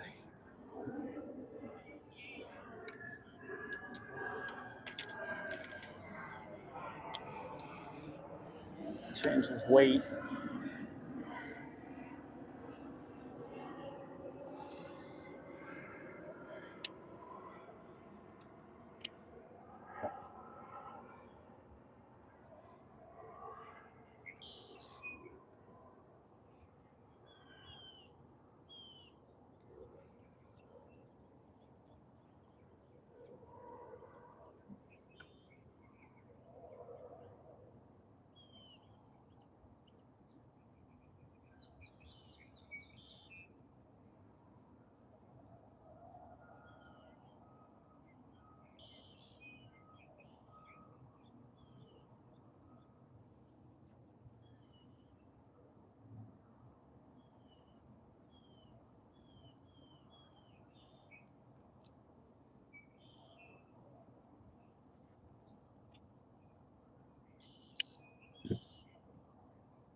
Doing a little surgery.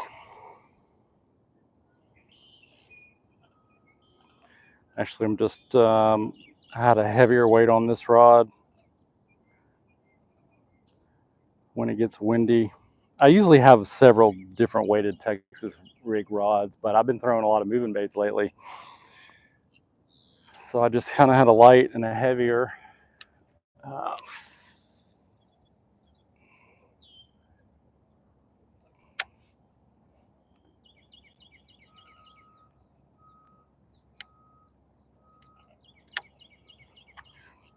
Throw that heavier, a little bit heavier. It's 5/16 when the wind picks up. So we just switch that weight out.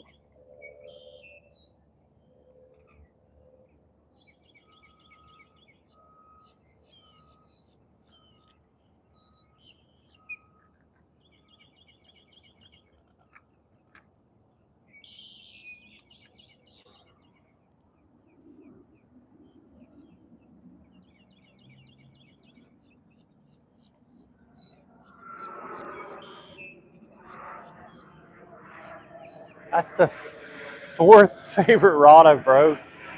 I think prior to that, I broke one rod.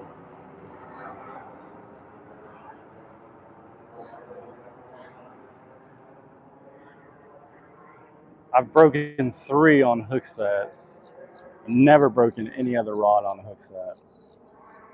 So I don't know. But they have a certain class of rods that have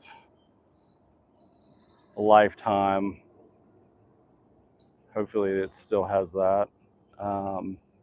Those Pro Series do, and those Rushes do. I think all of their higher end rods. So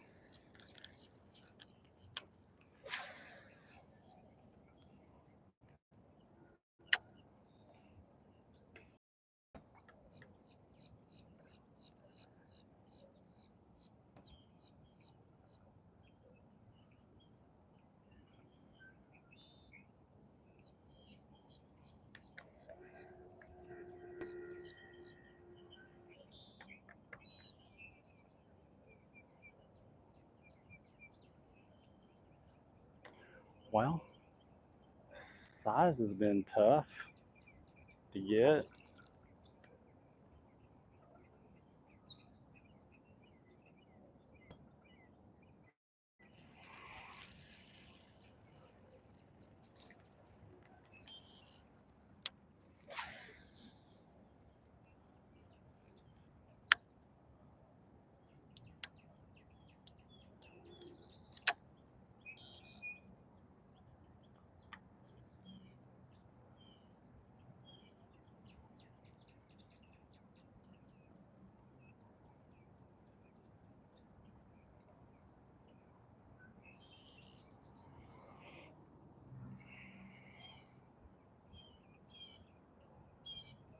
Actually, I think that's one of my newer ones.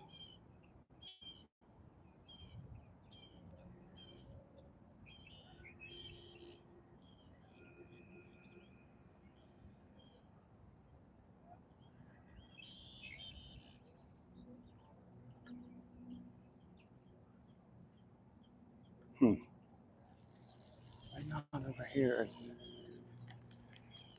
Changing the angle definitely helped.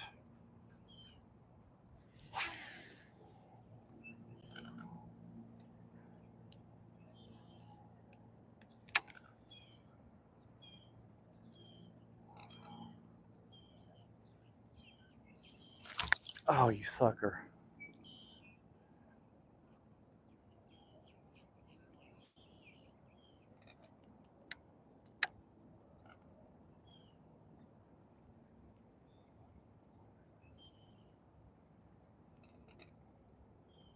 There he is. No.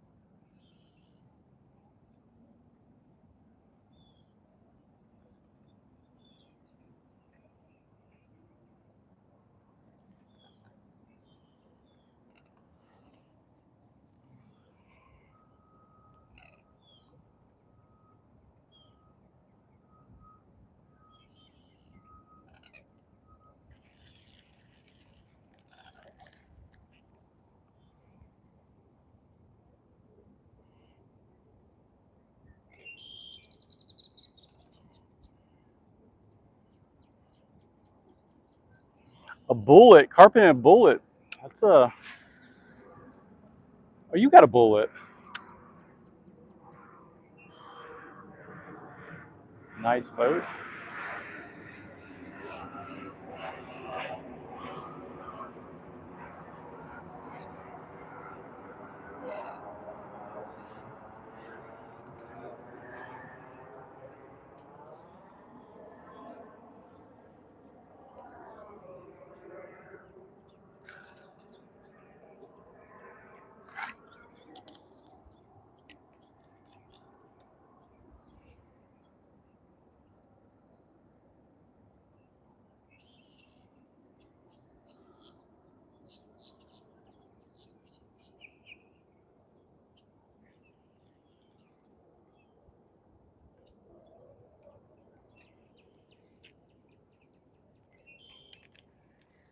Well,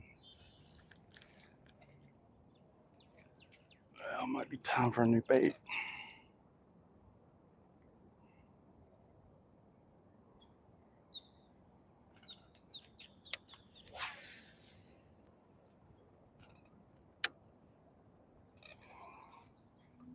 What was that? That was.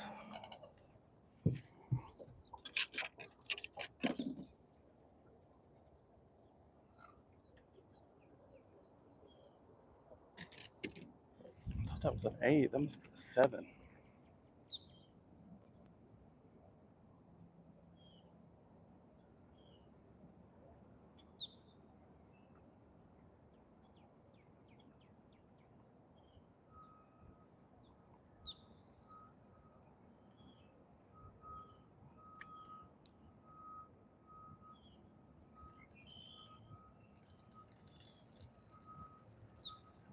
I want to watch some of that. You probably watched it yesterday, Mike. Lake Fork live.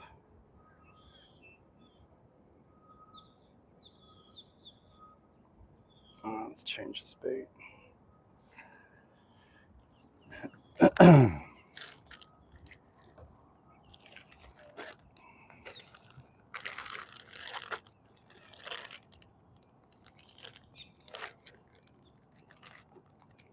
Let's try this black and blue.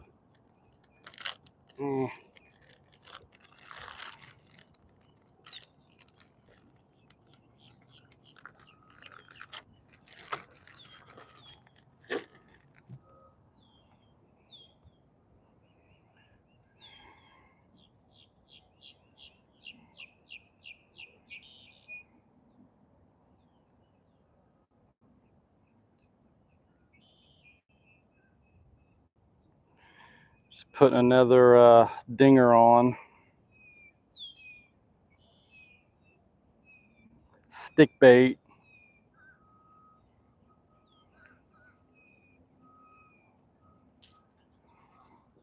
I wish I had a mobile, like a reader I could put up front. That would be cool.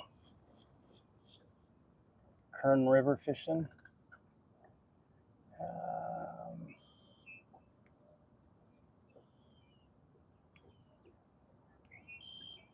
Yeah, exactly. I do too. A couple weeks ago, Mike said, "Oh man, a couple weeks ago, down at Okeechobee, I saw a 40-pound bag caught in front of me." Really? You weren't in that canal, were you? Was it Pollinick? Damn, you went down to Okeechobee? I'd like to go down there.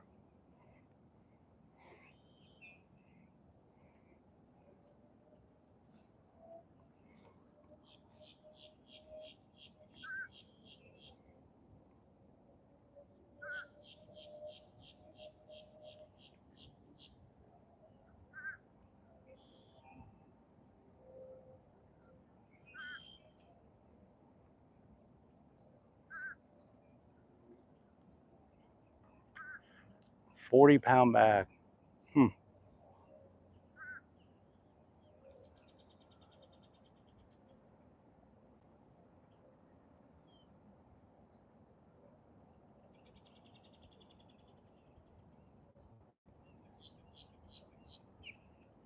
Dude, are you... No, he ain't even small. You're just peckering around with it. I mean, he's big, but he ain't small either. Oh, he swallowed it. That's why.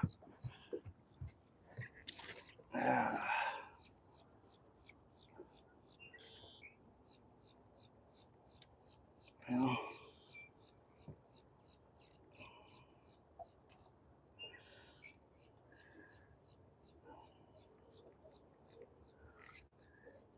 dude, don't do that.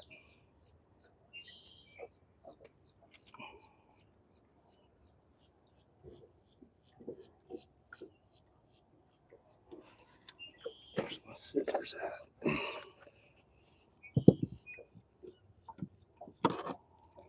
Well, that stinks. Sorry, bud. I'll get my weight out.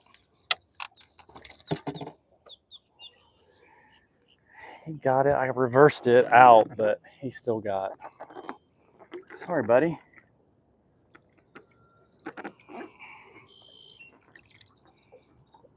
He's good. He's good for now, but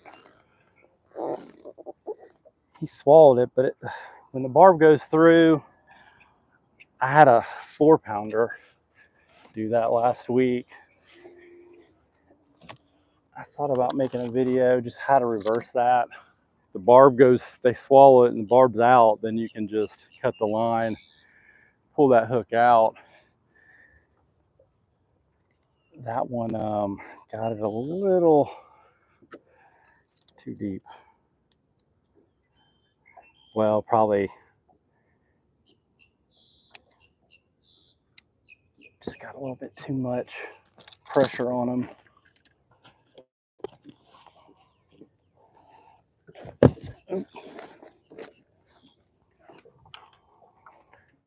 Wait.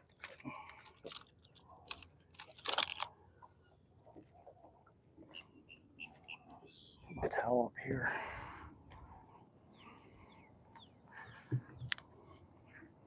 I got 2 towels. I'm gonna have to retie again, which is fun.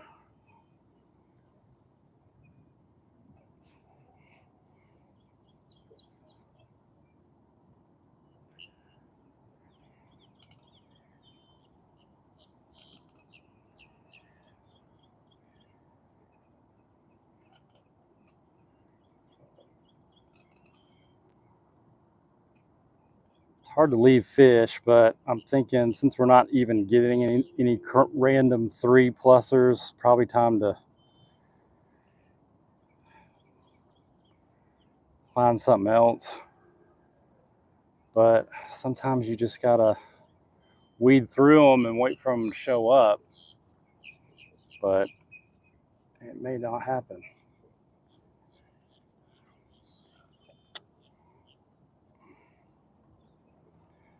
And I'm pretty sure we can find another group.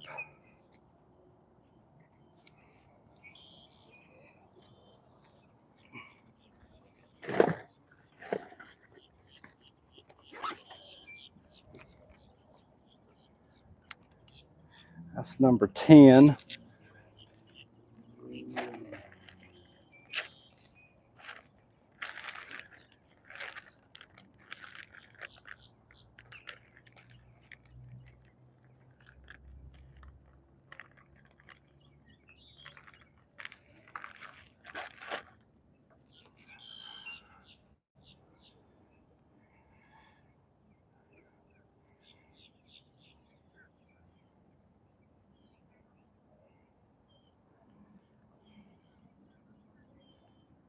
Was that a tournament you were fishing at Okeechobee or just?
There should be one there. Nice clear spot.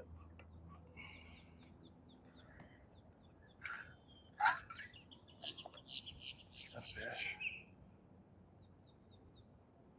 Not grass. The other thing is you want to kind of find out where those clear spots are. I think that's a fish. Yep. Ooh, that's a good one. Stay on, dude. Stay on. There we go. Dude, he swallowed it too. They're freaking chomping out. What the hell?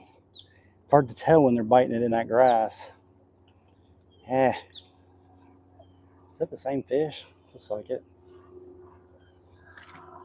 Skinny.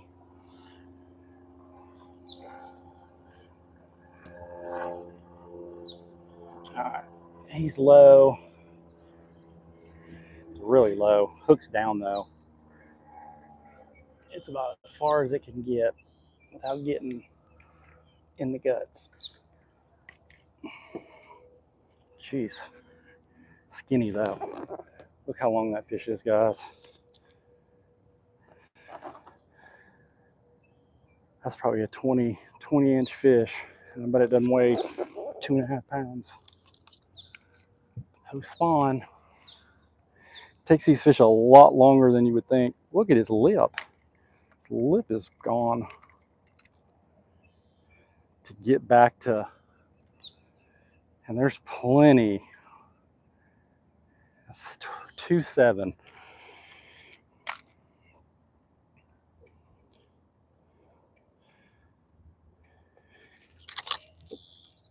2.7. Let's just do a little.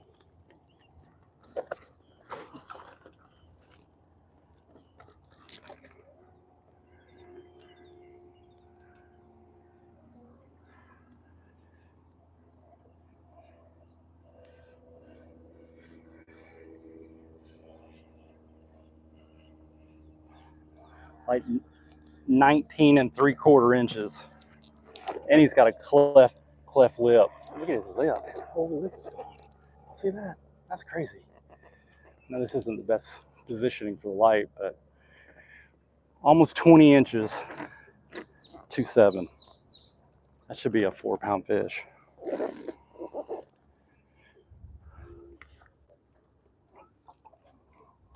I don't think that is all spawning.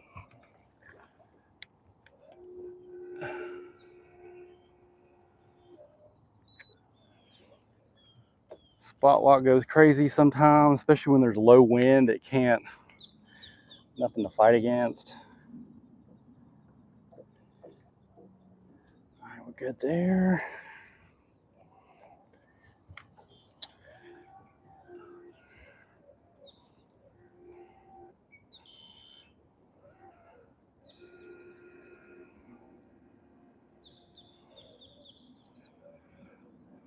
I don't know what this.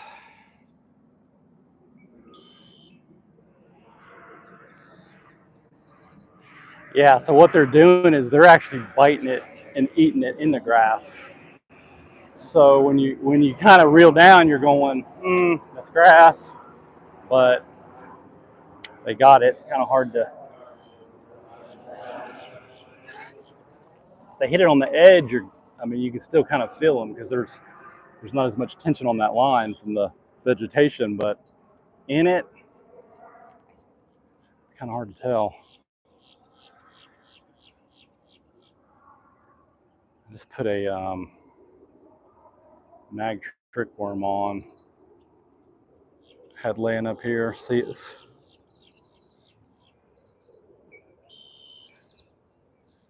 That doesn't entice something bigger.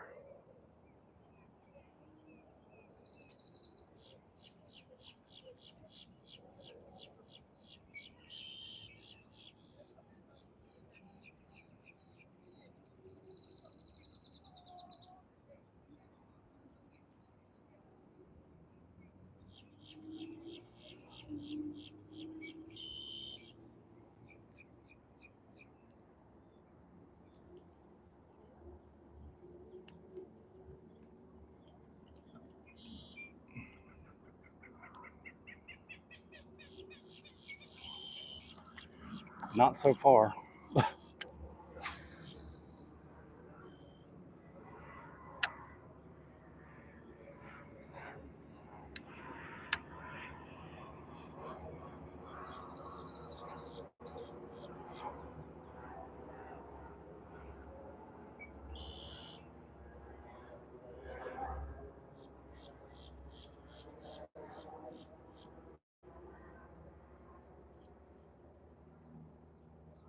Oh, wow. It's really clear right there. It's interesting.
So just changing the angle on how I'm hitting this spot, because the grass, the way the grass is set up, you don't have a clean pull.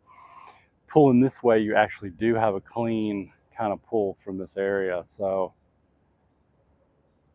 that's affected it a lot, the bite and the quality of bite.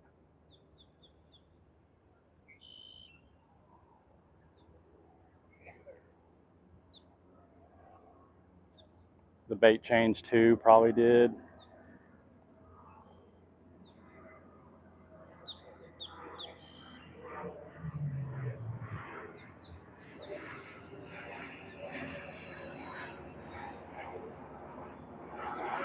I don't seem to like this 7-inch Mag 2 as much as the 5-inch stick bait.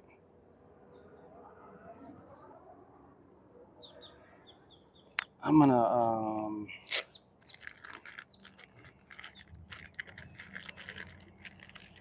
change this color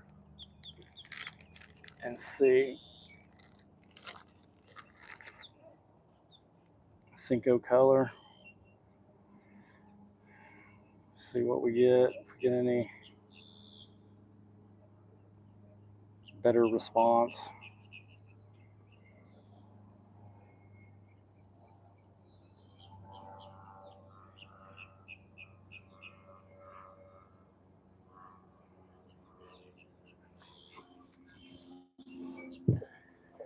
We got on 10 on. What's up, guys?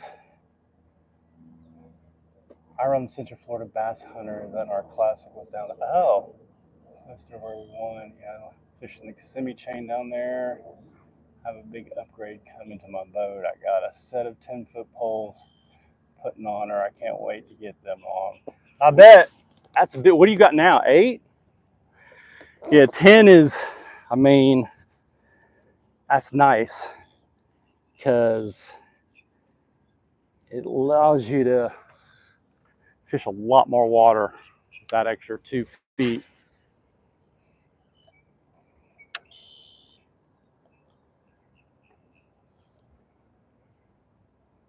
I can't wait till I get poles. I mean, especially flipping.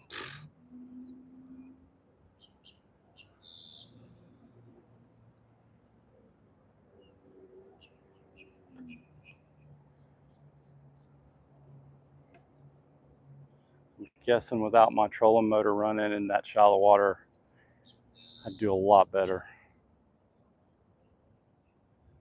Still on those windy days. Come on, Minn Kota. Keeps wanting to tighten my lines up.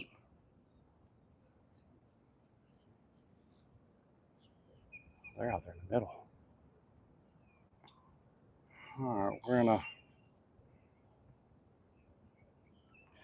change colors, so they may not be interested in this. Typically, this is not a great color. I went to a green pumpkin here, but I tend to get bigger ones when I use it. Not as many bites though.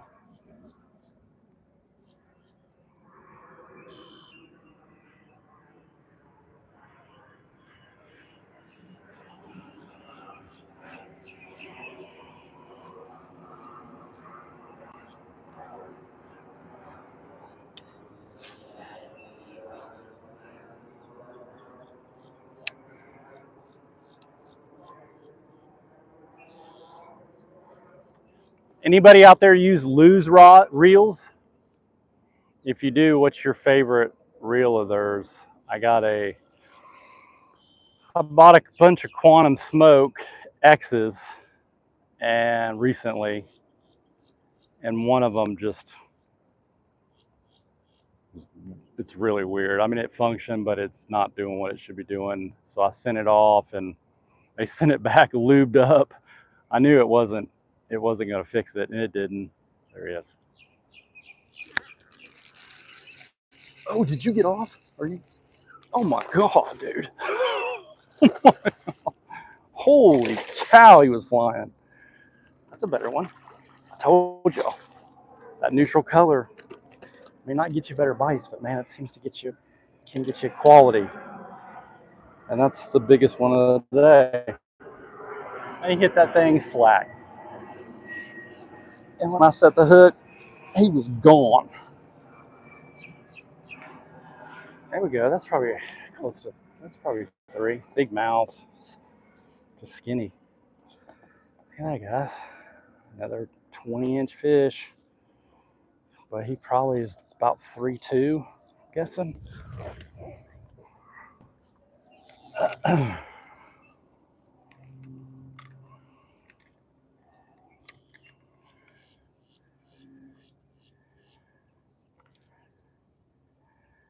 No way. He's not even that. Wow. Oh yeah. 3'1". Jeez, dude. Skinny bro. God, he looks huge from the side. First 3'1" of the day. Or 3-pounder.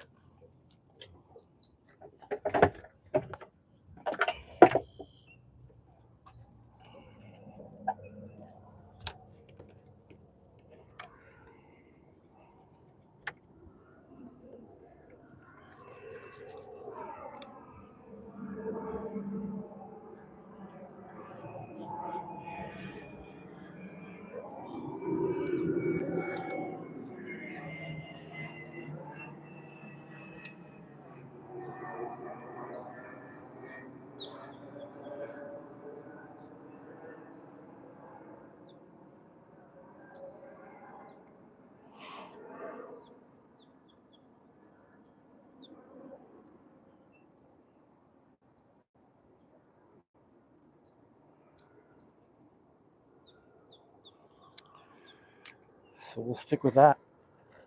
Oh shit. What was that?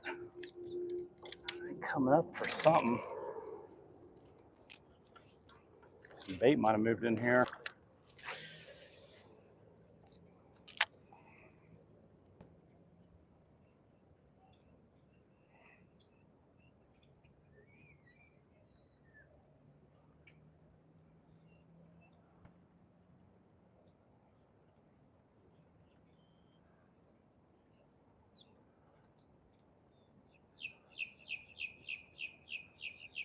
Yeah, they just don't want anything moving.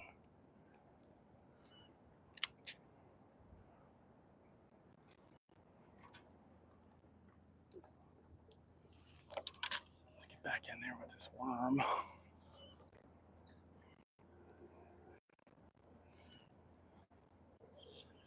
Sometime a school of, like I said, school of bigger fish or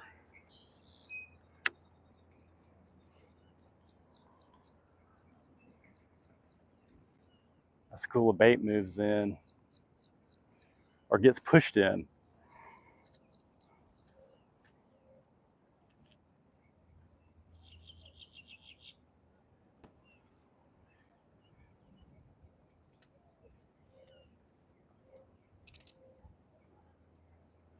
Drag is tight.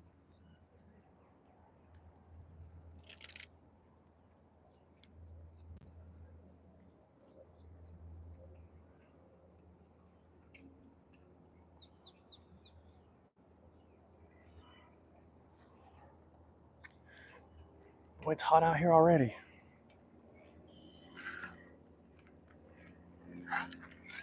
So that 40-pound bag was during the tournament? That's crazy.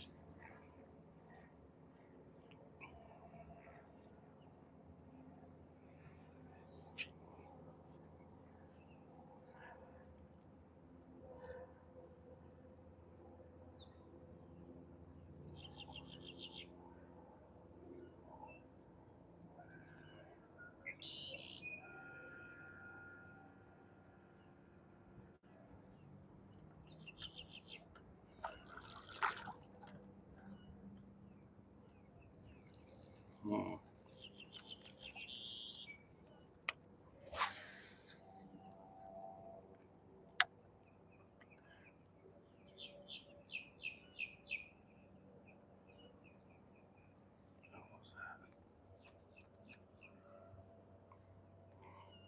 13. So we got 13.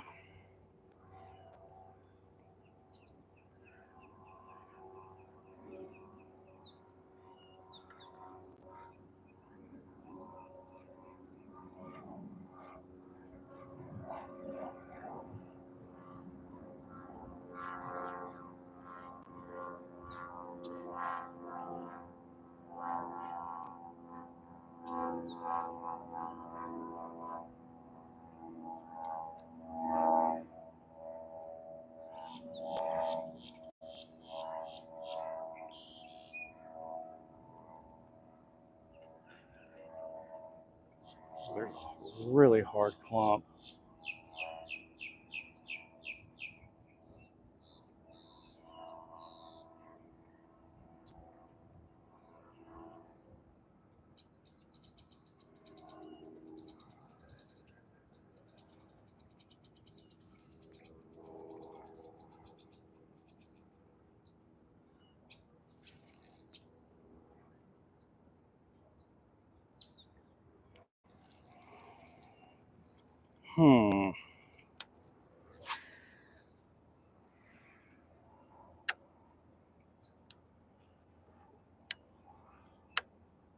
Happy Friday, guys. Thanks for joining me. I appreciate it.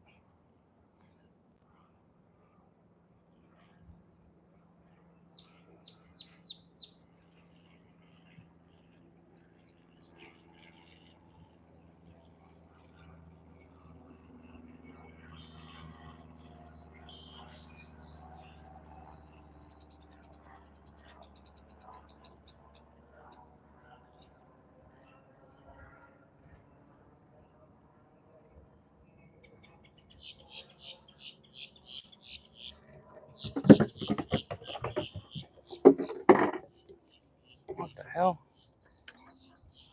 Did not come on yet?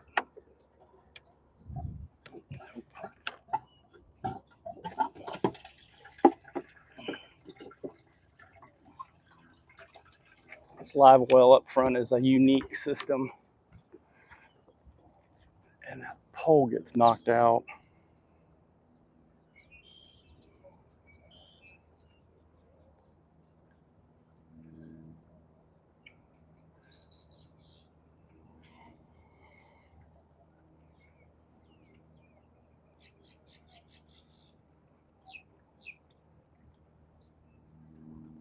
Starting to wonder.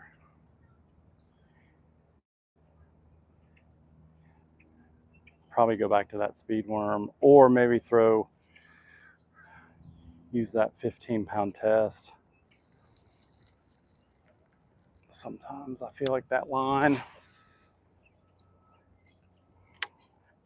it's good when they'll bite the 20 because, I mean, you got reassurance, but sometimes you just get more bites on that 15.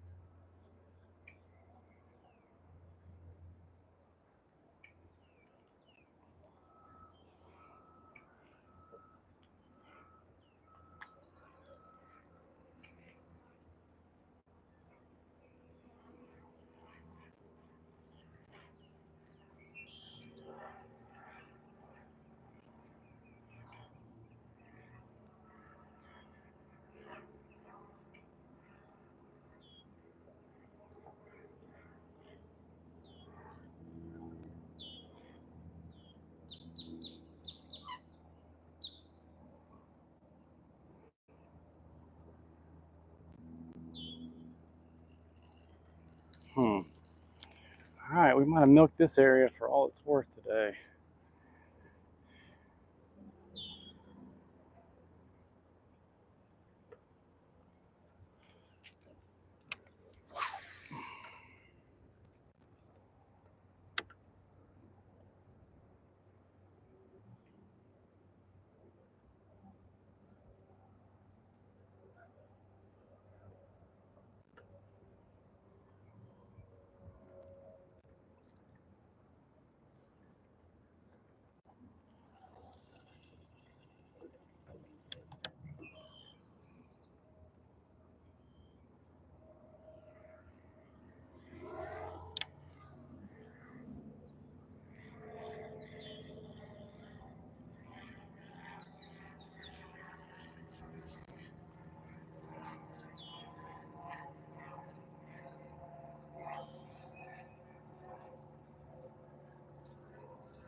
Oh, you know the other thing, Mike, I was thinking about is that you had said that the first video of mine you watched was that pond video, Lake Lucerne, and I just posted a pond video the other day. That's only the second pond video I've ever done. Kind of surprising since you're a boat guy, you watched that pond video.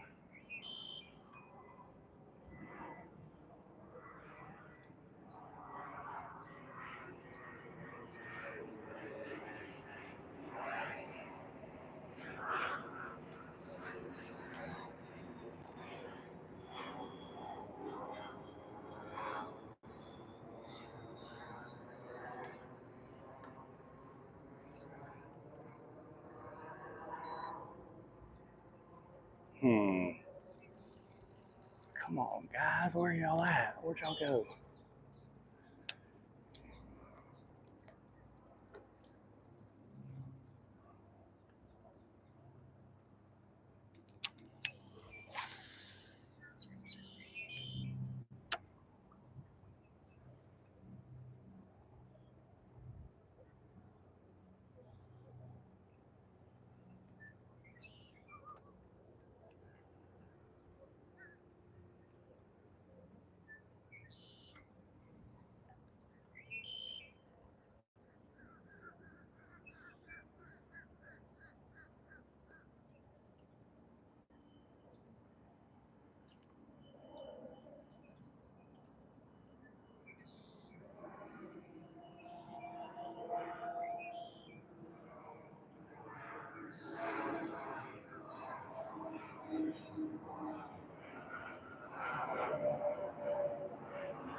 I know this is slow fishing, guys. I feel it too.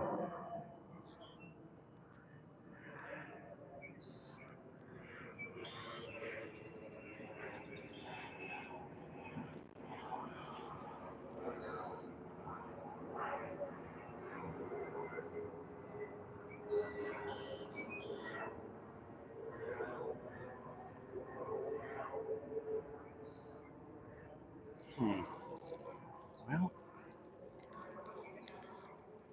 let's go up here. Got to make sure you got no grass on here.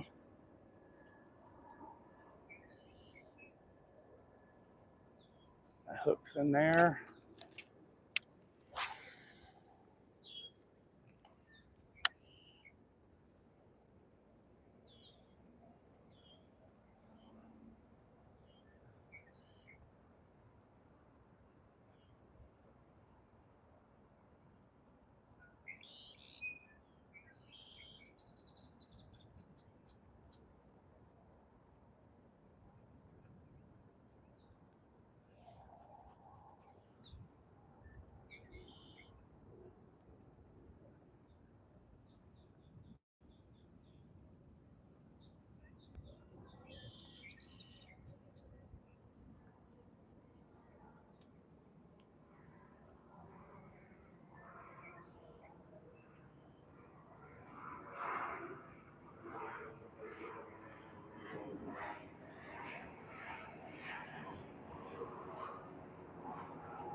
All right, let's couple more casts with the speed worm, and then we're gonna roll down this outside edge and see if we can find another group and head over to another little area.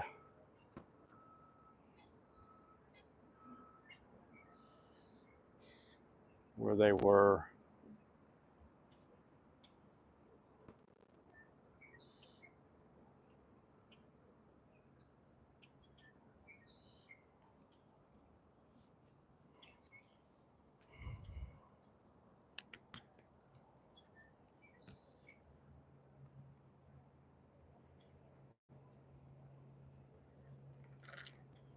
Man, this drag.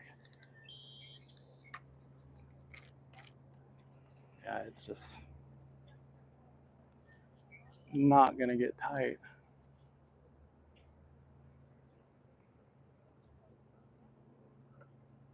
Oh, I asked about the lose reels. Let me see if anybody had a response to that. I'm curious.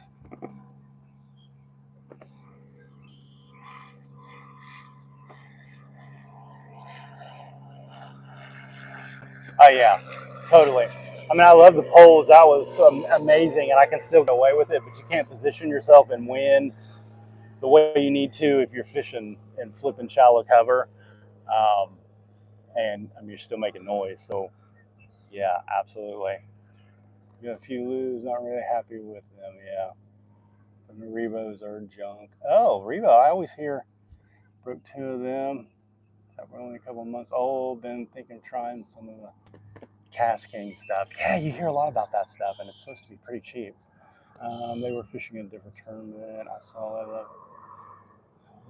Fishing, I fished the ponds up the road all the time. Oh yeah, yeah. There's a couple more I want to fish. I was kind of shocked at how unproductive I was. Now I'll be honest. I know those ponds get a lot of pressure, but yeah, I thought I would have done better than we did. But you never know. Ponds, it's one of those things. If 90% of the fish are in 10% of the water and you're not able to get to that 10%, you kind of gonna be screwed.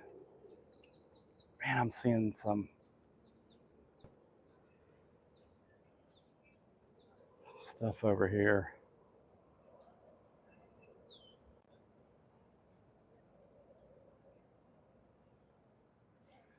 I got a little crankbait. I may. Well, I can come back. I want to hit this other spot.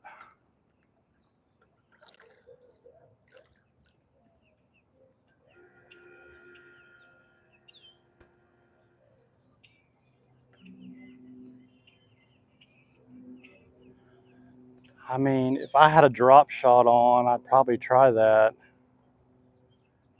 I really don't want to fish any slower with a wacky or that's just.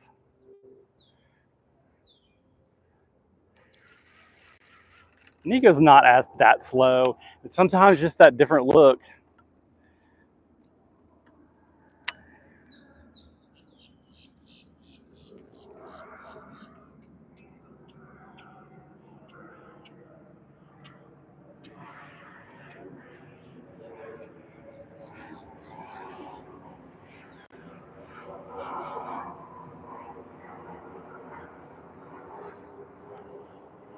And yeah, the difference between 8 and 10, man, is that 10-foot zone is just a really good zone.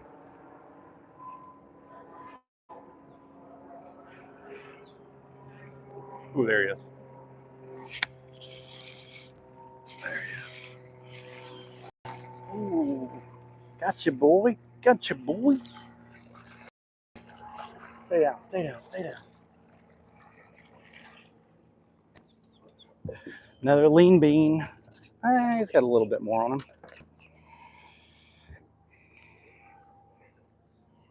Bottom of the mouth. Got that pointy chin. One's got a little more weight on him. Probably low 2s. you go, bud. Let's see, how many we got? 14. That's not a bad day. Bad couple hours.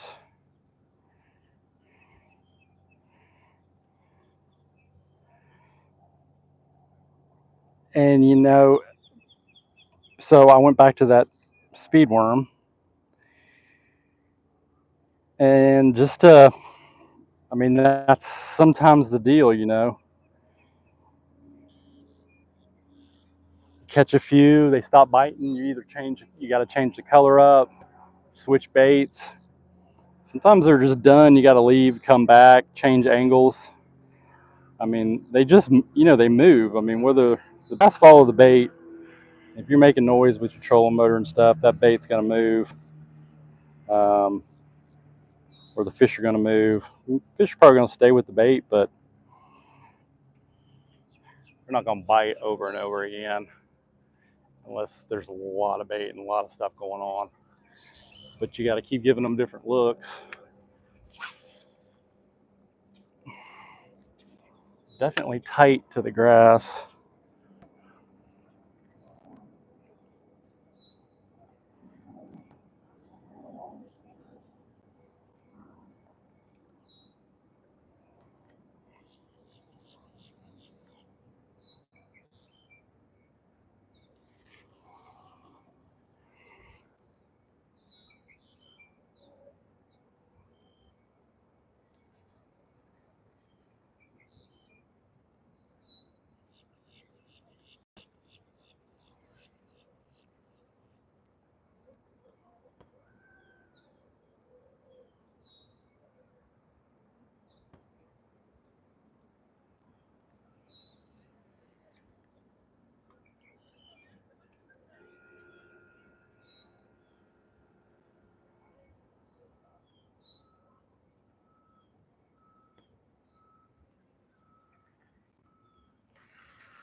Yeah, they're not as much in the openings as they are in the grass.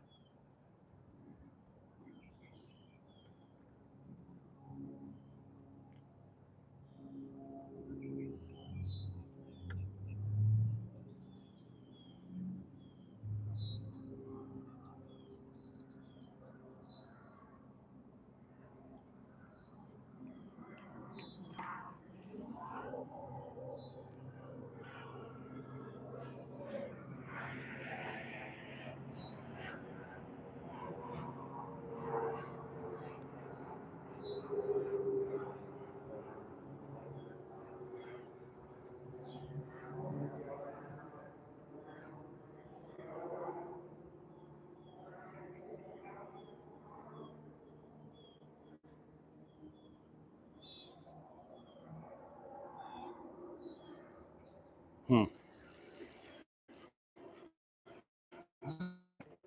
Man, they're still here.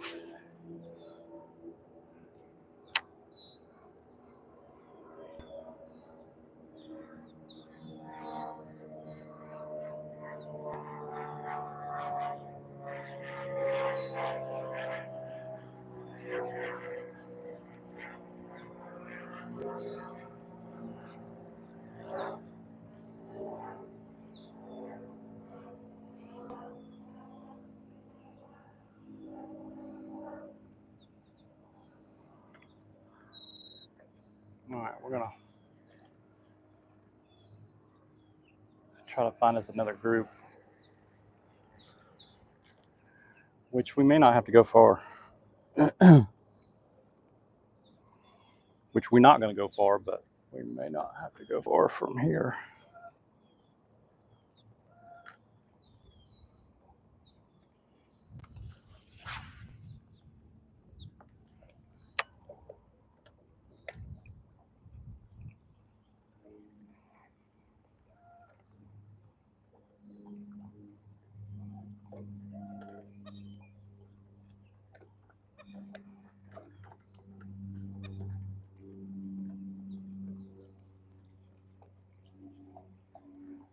probably should have thrown a crankbait, but I just don't seem to want anything moving.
So I'm just running this line, looking for groups.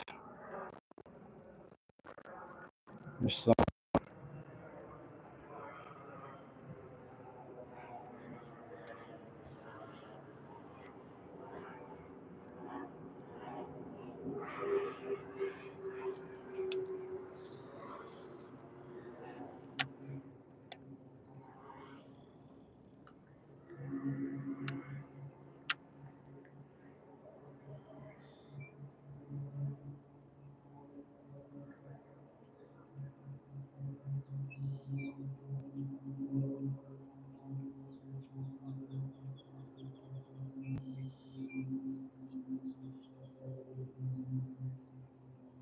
There he is. Little.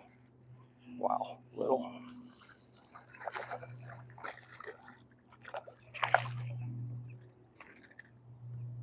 What'd you do with my worm, you joker? As soon as I started shaking it, guys.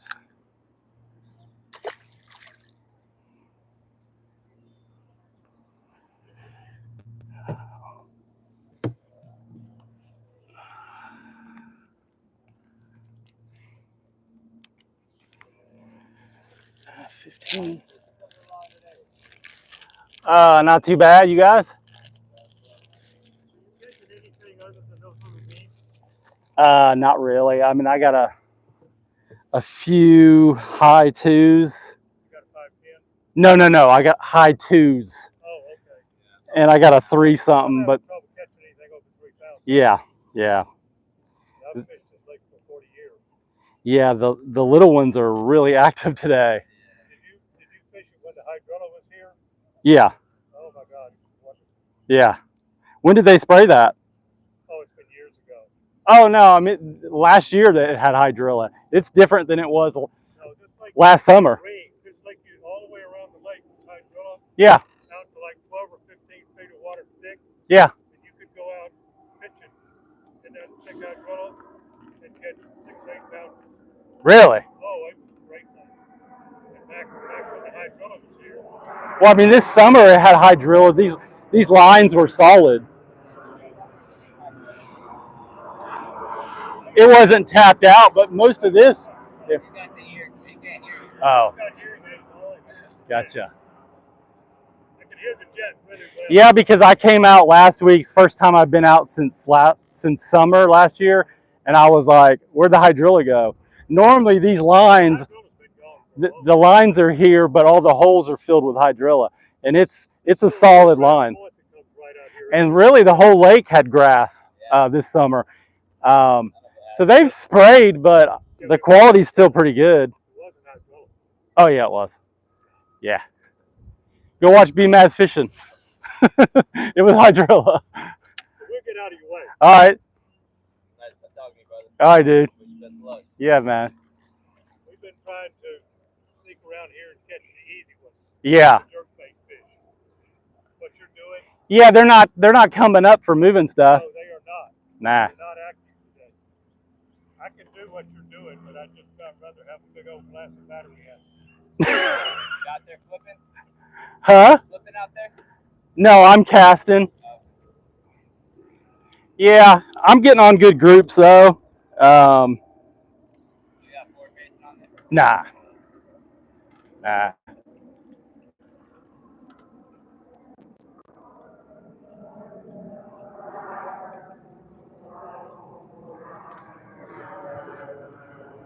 Yeah, there was hydrilla. Because that was all solid through here. Now it's just the lines are defined by eelgrass, and there's a lot of open space. There's several different lines based off of where the eelgrass is growing, but it was all hydrilla mixed in there. What's that, sir? Really? Yeah. Like when I'm talking about the hydrilla that was out here 30 years ago, Uh-huh. I'm talking about thick. Yeah, you're talking about like underhill hydrilla. Yep, that's gone now. Yeah, that's gone too. It's a mud hole now. Yeah, it's horrible. They torched it. Oh, man. And usually they hit it and then it comes back pretty good in a few months, but it's not. For years, they would only spray the south side, so the jet skiers could run around out there, and they left the hydrilla alone over on the airport side. Oh. And recently they sprayed the whole damn lake. I mean, it is gone. Well, I've noticed about every summer because like the first time I started fishing it was in the summer, and it was the lines were like in 7, and I was fishing it a lot then, and by the few, I don't know, 2-3 months, the lines were in 21, the edge. But usually they spray it shallow, then it works its way out, and by the time the offshore stuff is getting killed, the shallow stuff's growing.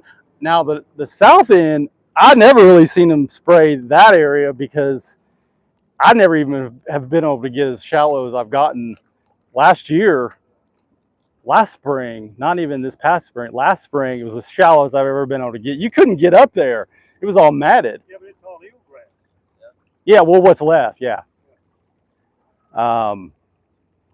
But yeah, it's bad, and the water quality is bad. I mean, usually you're looking at 8 feet visibility there on an average day, and now it's just. I've been catching a lot of fish on jerkbaits out here, but not today.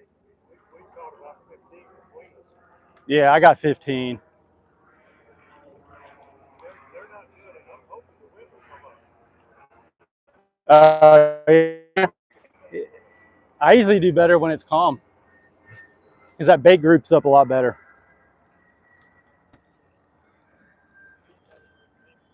Oh Lord, yeah. Exactly. I think he just ran into it. He's trying to mate with it.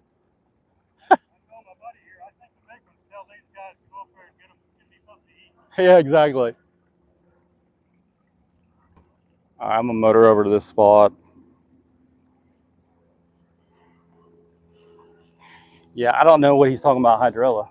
Like, I think he's talking about like topped out, matted out, solid, thick. It was like that. It just was, it was in that 10, 11, 12 range this summer. So I don't know if he missed it or what. It was, and the whole lake, even in 20-something feet, there was grass. I mean, it wasn't more than like 4 feet, but it was all across it.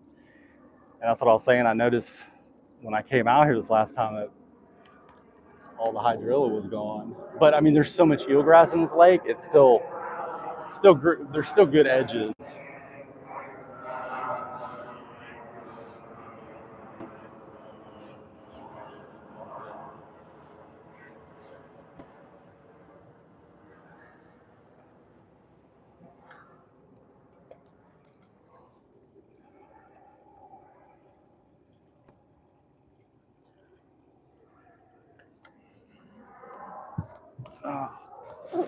What we got on, guys?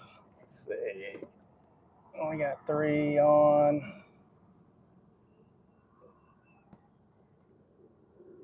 Native dolphin. That's right. What's up, dude? We've been sitting at work watching you on my second monitor, feeling like I'm in the back of the boat with you. Awesome, dude. That's awesome. That's why we're doing it. For making workday less sucky. Love the channel. Thank you, guy. Appreciate it. Made my day. That's what it's all about. You made the day worth it. But you might have missed me break my rod earlier. That sucked, but I think we'll be able to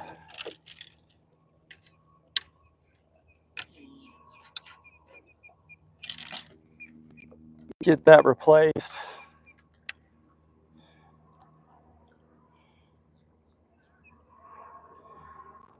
Straighten this up. This worm looks like it's swimming a little funny.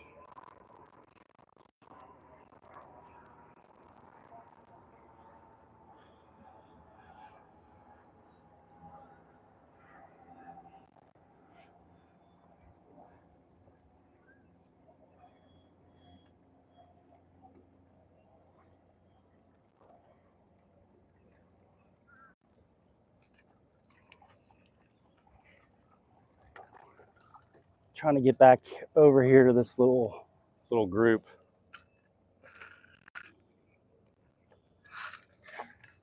The bite's definitely different than what it was last time I was out here. I mean, they're only getting small ones too.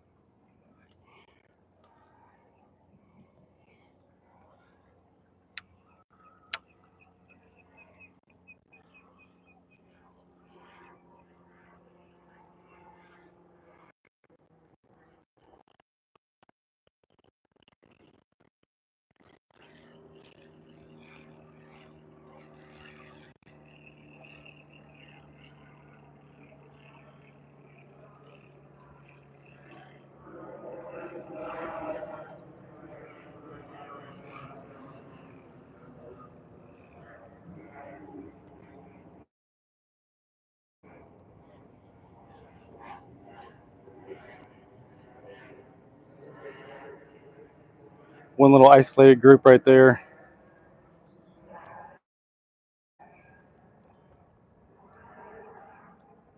Almost looks like a stump, but I don't think that's a stump.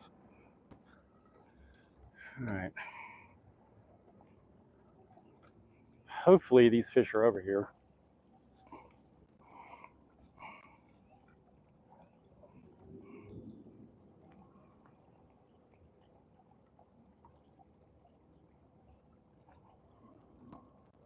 Yep.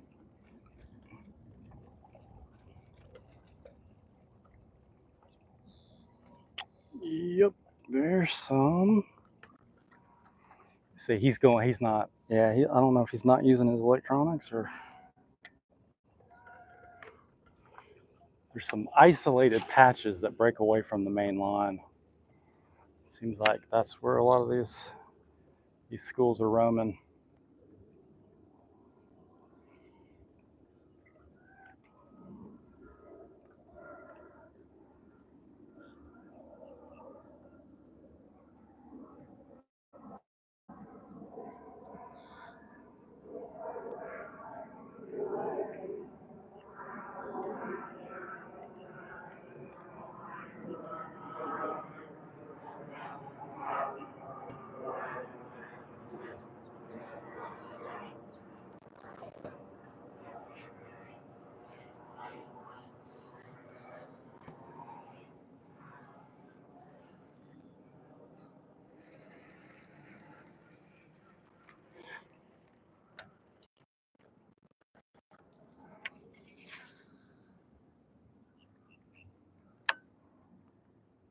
Yeah, he wants the wind because he's throwing a jerk bait, but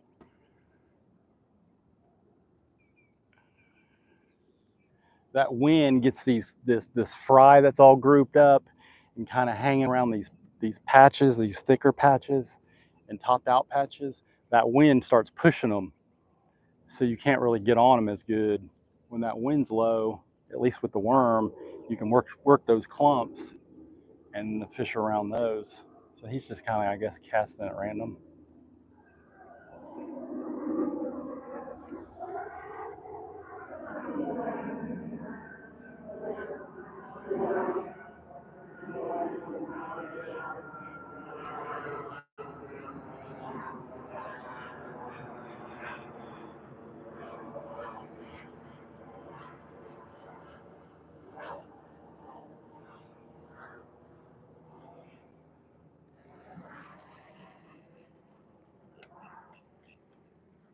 It's funny that the people that have fished these lakes forever, they know, like, see, it's topped out right there. It's like in 12 feet.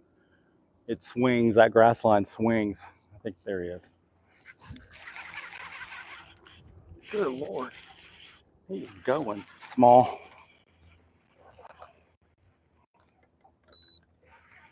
What's I saying? Yeah, get a good hook set on him. We got some spaghetti. It's a little one, guys.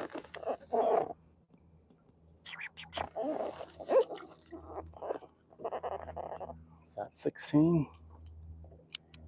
Hell.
These fish are all sitting low. They're not suspended.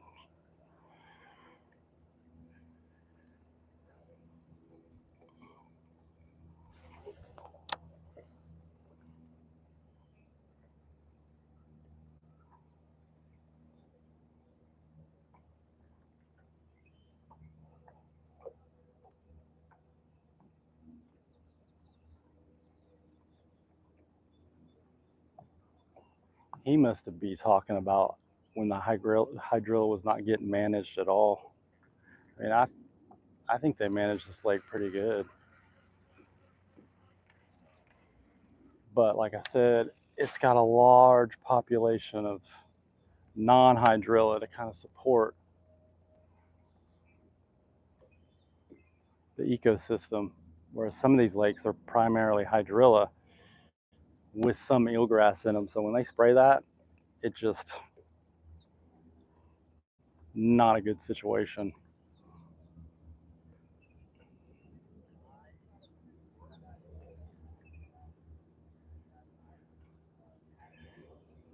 We need to be out here.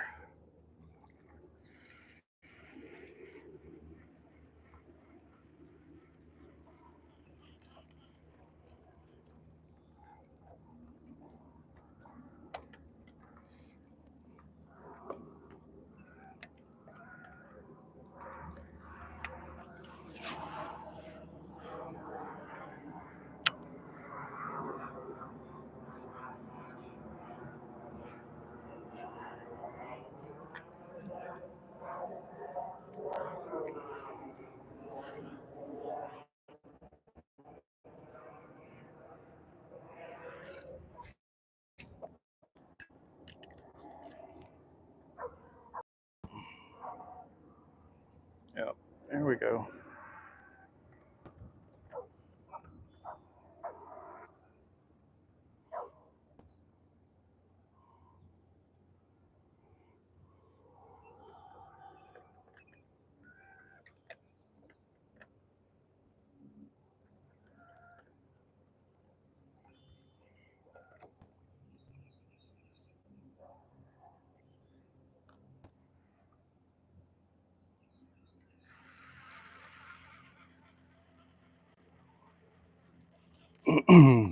There they are.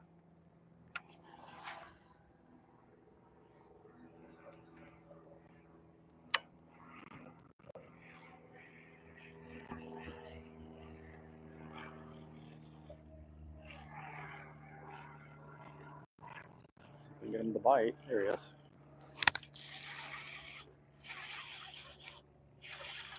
Where you at, little? Dang.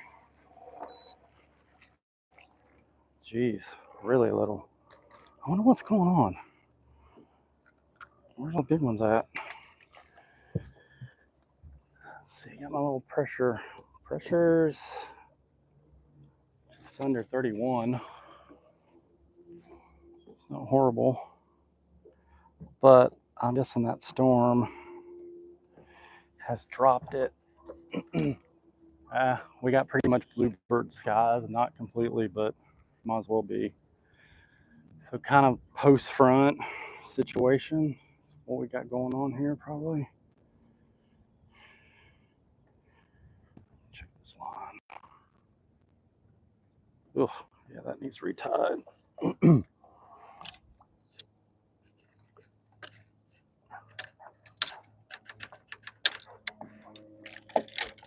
give it to me, are you?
I told him go watch Bmaz fishing.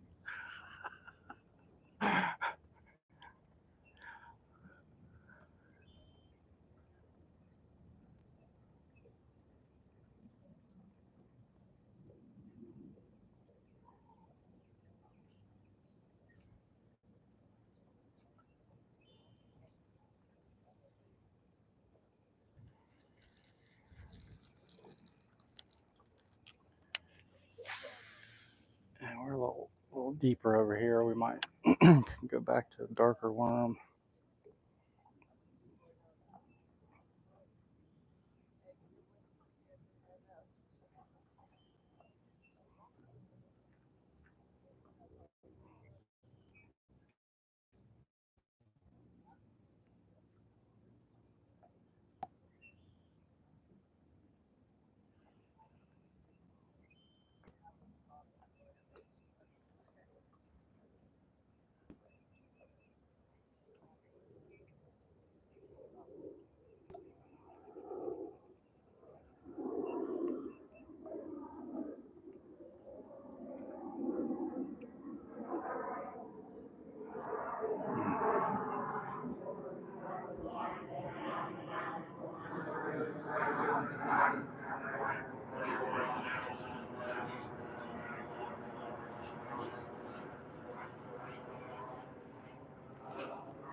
Oh, I don't even know if I finished that, Mike. So the guy sent the reel back, and then I got in touch with, and he's like, he sends me a video of other reels. It wasn't doing the same thing. He should, I mean, it's pretty obvious what it was doing, but so Quantum gave me a voucher for some money on lose.com. So I got to figure out what reel I'm going to get.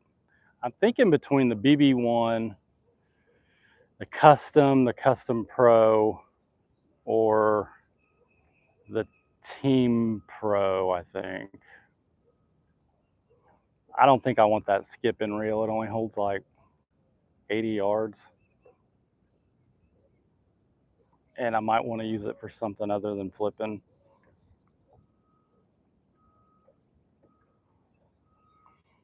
They're over here.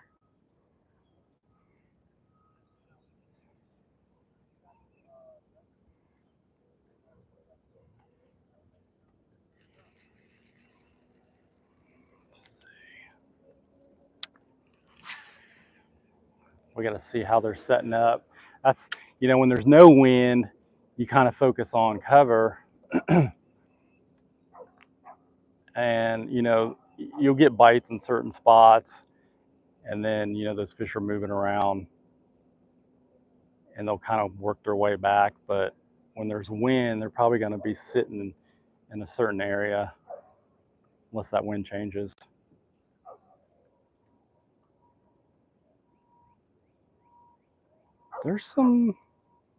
These fish are from like 8 to 13.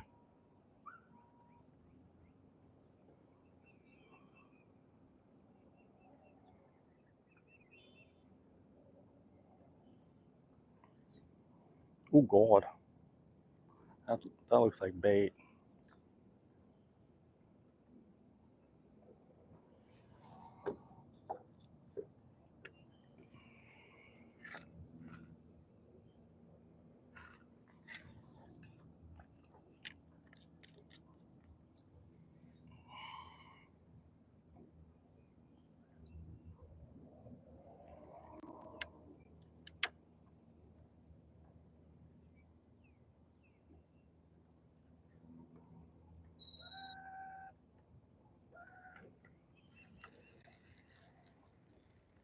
There's a real, I can't even see it. That's the other thing when it's windy like this, you can't really focus on where these clumps are. Some of them are like right under the surface, but you can't see them. When it's calm, you can kind of see them. I mean, fishing should be better with some breeze though.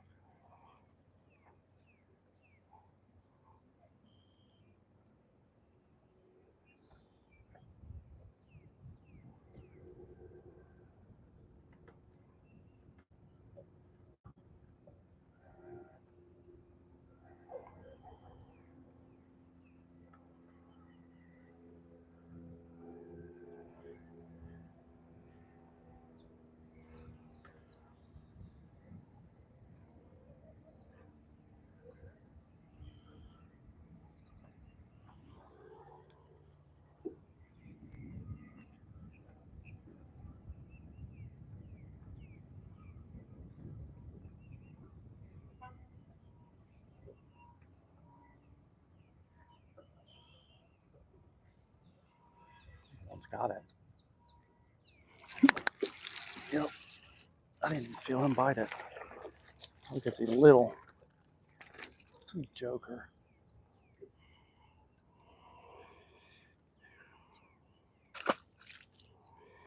All right, let's retie.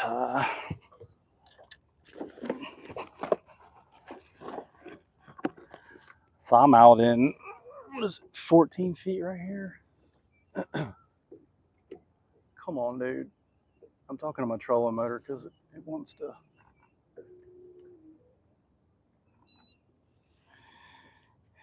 Twist and get that. The cable's all twisted, tight. Some days it recognizes. It's better if there's a lot of wind. Kind of does better.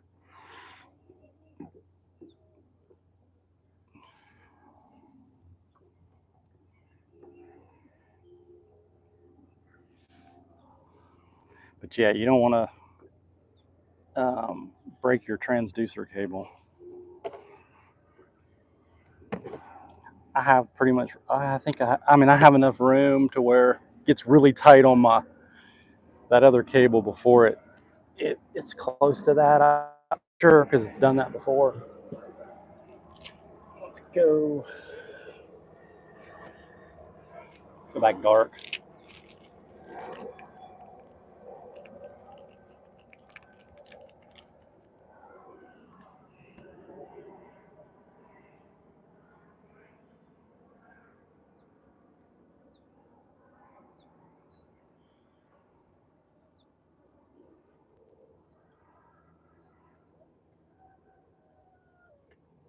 Oosh, come on, bro, stop.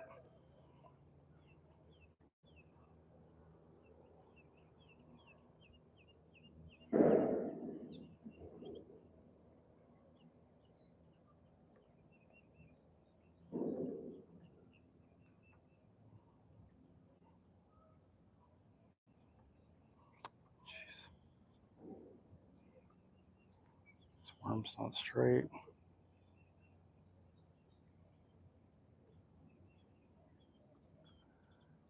Wow, they're super shallow now.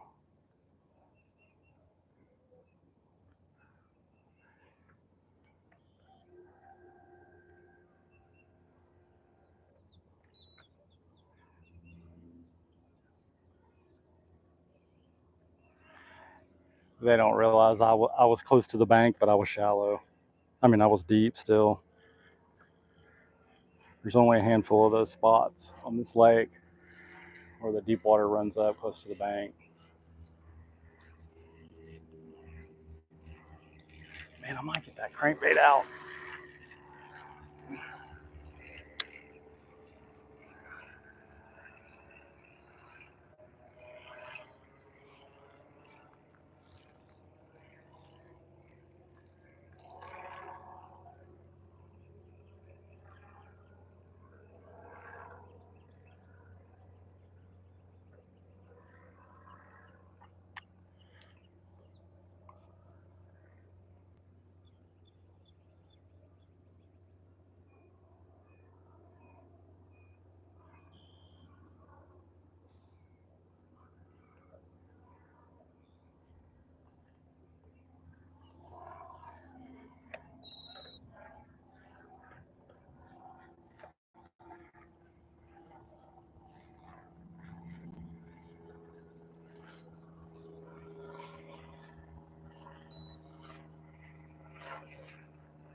Oh, you said Revo. I think it's the Tatulas. Seems like a lot of people talk about. First bait caster I ever bought, I was real young, was a Daiwa, and it sucked. So I've never really liked Daiwa. I was always a Quantum.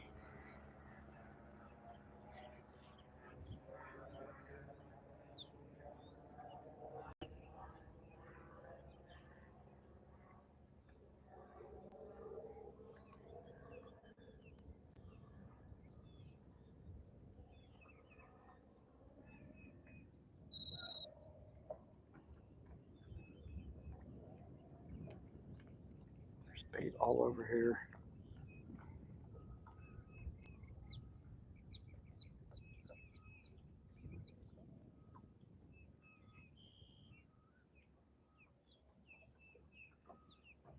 Might have to go shallow. I don't really want to go shallow.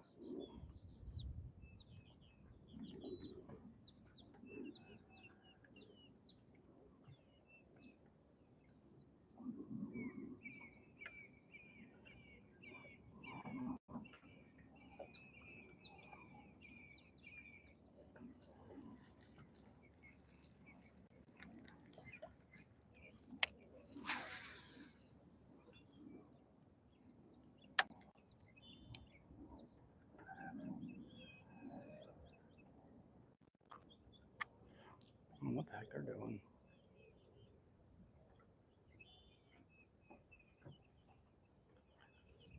Somebody got hung in the bushes, probably.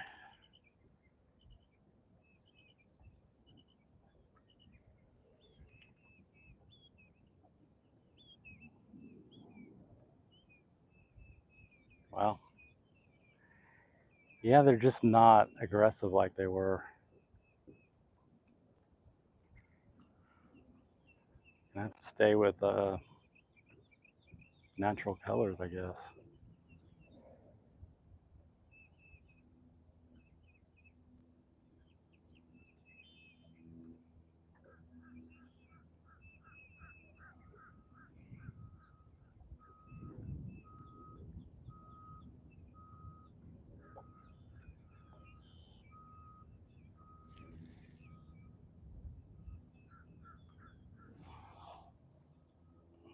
Fish are here too. Bait's here. Hmm.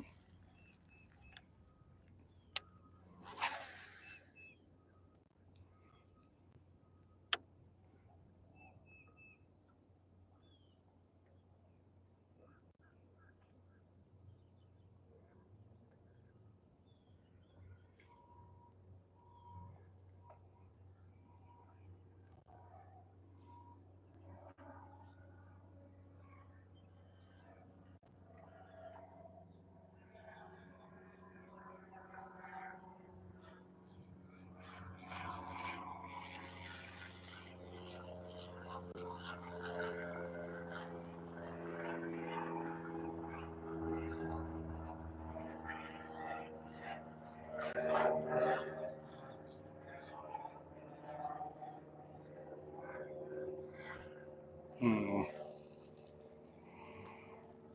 All right, let's take off the June bulb.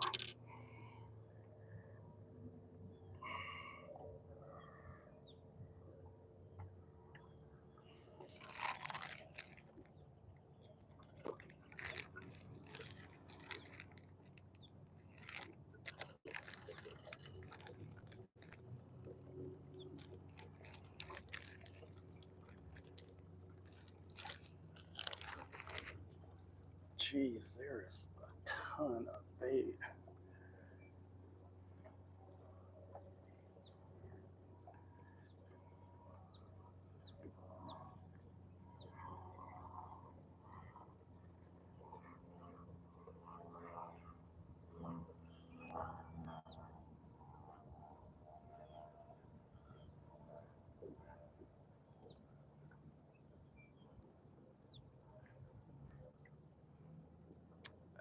Ton of bait.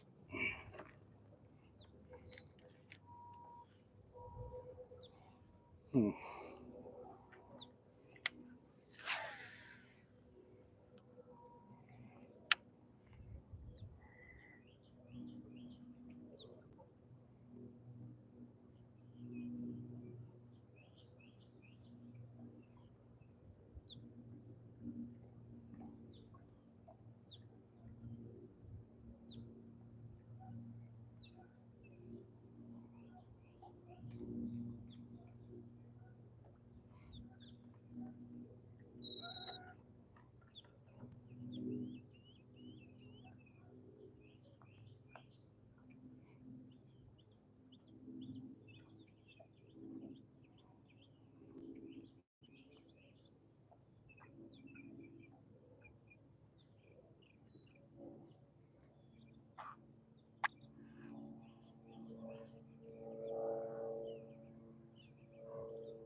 Oh gosh. Yeah, I can see all these minnows under the surface right there.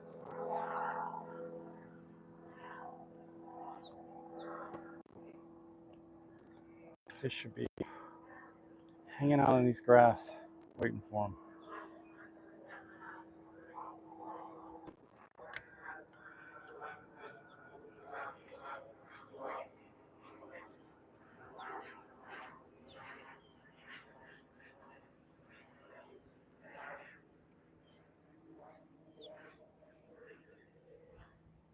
There he is.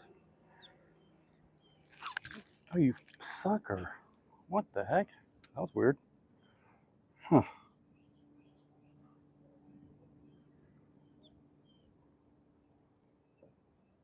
Why are these fish so trippy? Trippy today.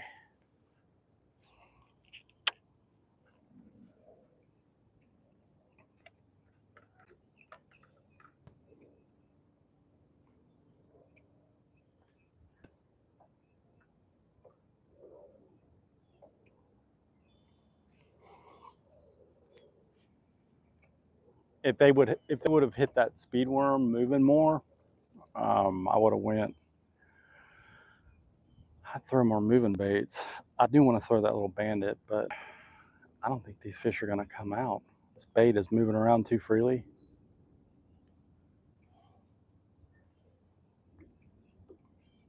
I think they're in the grass, and you got to go in there and nudge them.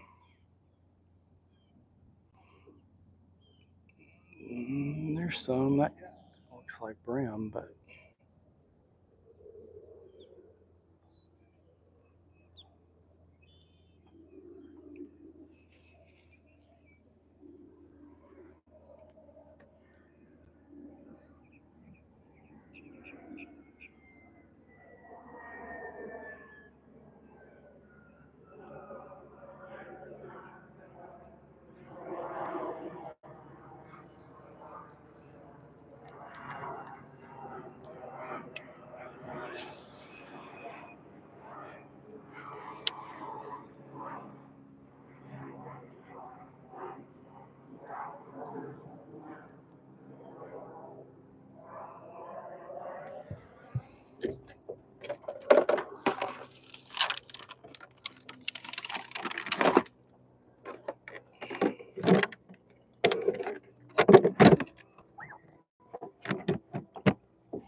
somebody playing the piano? What the hell was that?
I'm throwing this up. It's a Bandit 100. Dives like 3 to 5.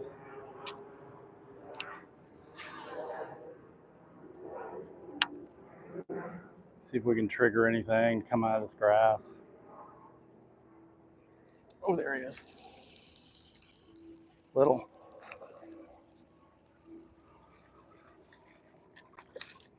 Oh, you sucker. Y'all didn't want to come see the people? You didn't want to come see the people?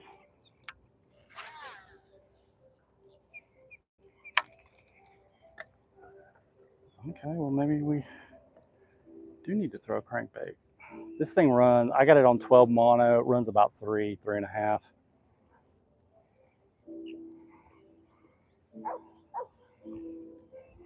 Show you all this. It's a Tennessee shad or color. A little square bill.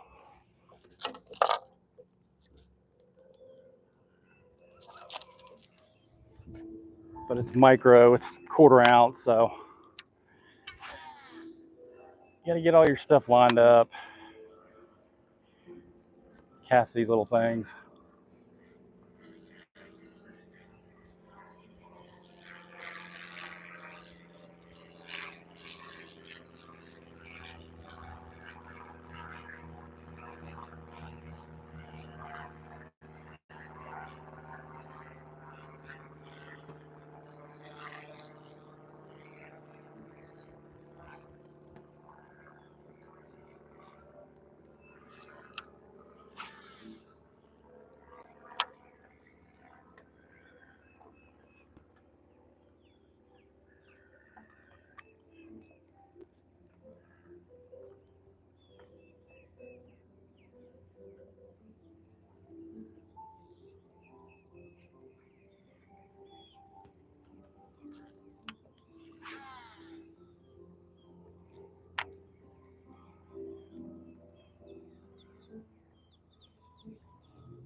These fish are on the bottom.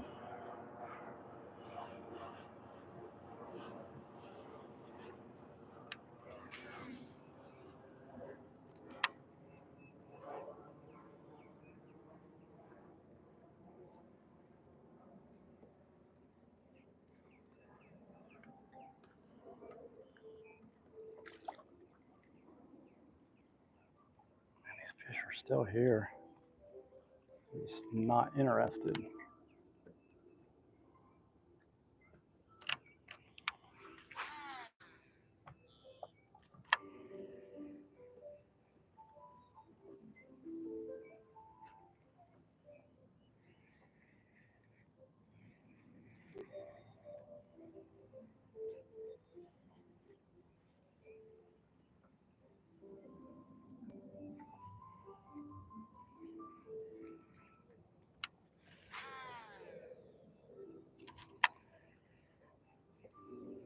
The bad thing is I throw this on a medium light Bass Pro cranking stick. It gets interesting when you hook a 5-pounder. But I've caught them on this little thing. Late summer, pre-spawn.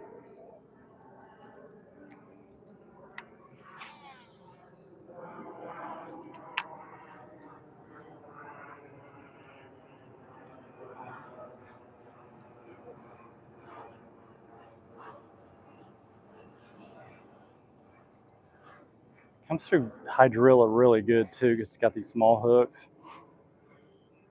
Probably number 6s, which, you know, makes it tough.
Grass.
Let's see.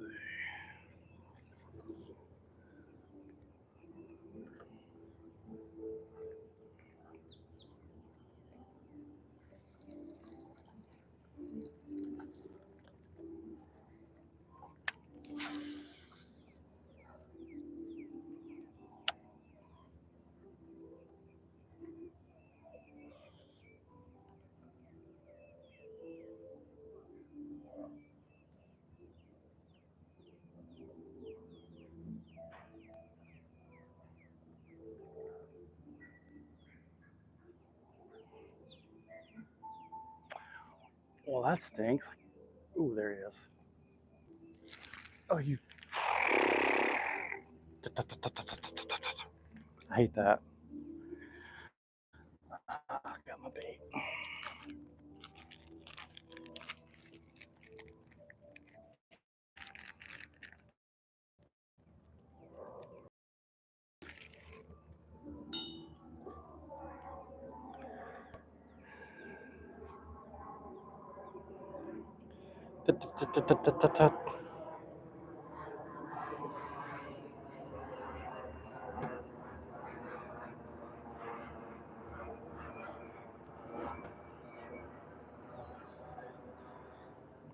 Oh, shit.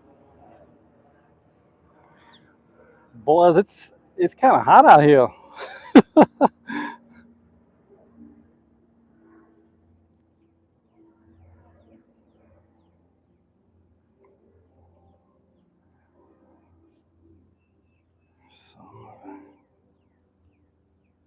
Oh, there's some bait.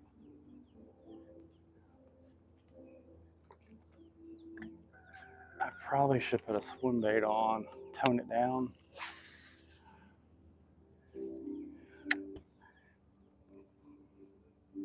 I got a white on. but like bad shad.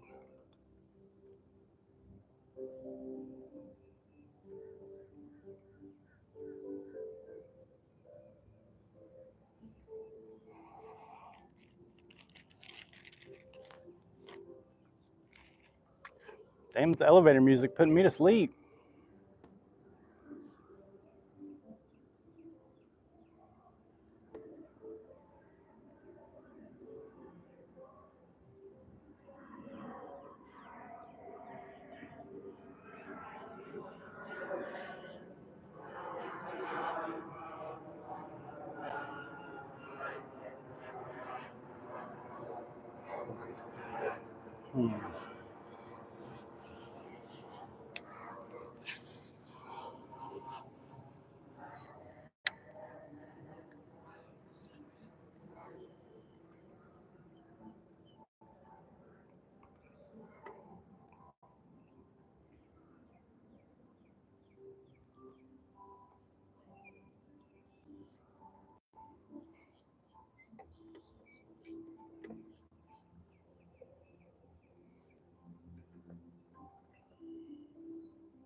This is all grown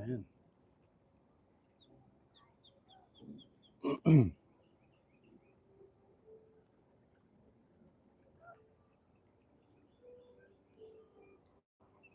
Jesus. Used to be a ditch that ran up here. It's all grown in.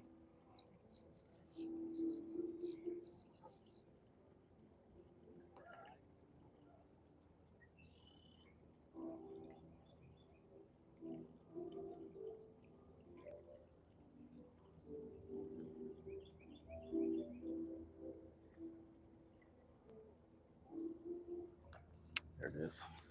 Wow, that's just an opening. Damn.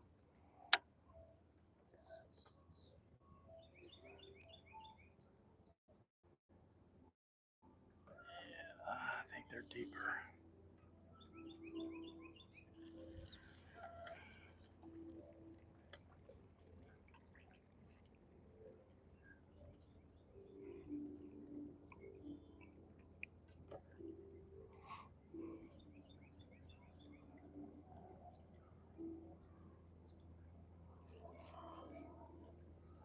Hmm.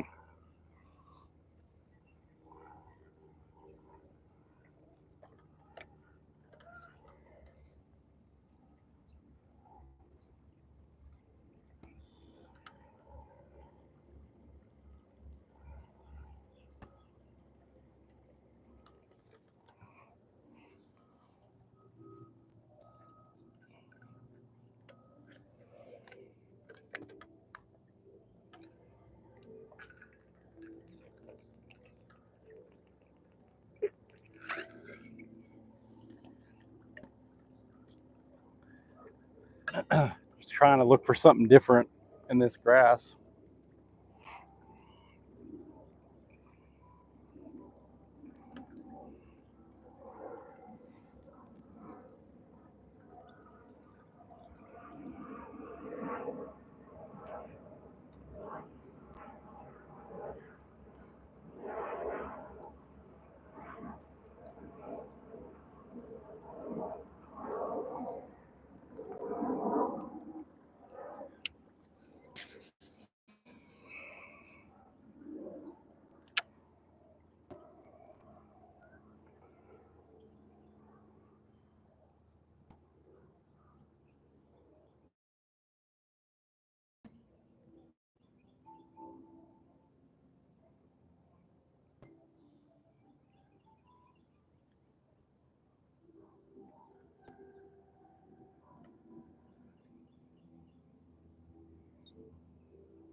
Now, if I had my outboard, I'd already cranked up and graphed some of these lines, but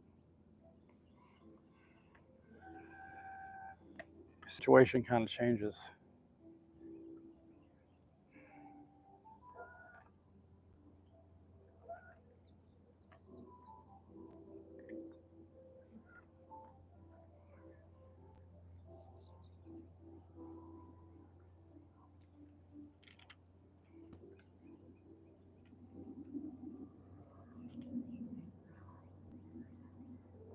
There he is.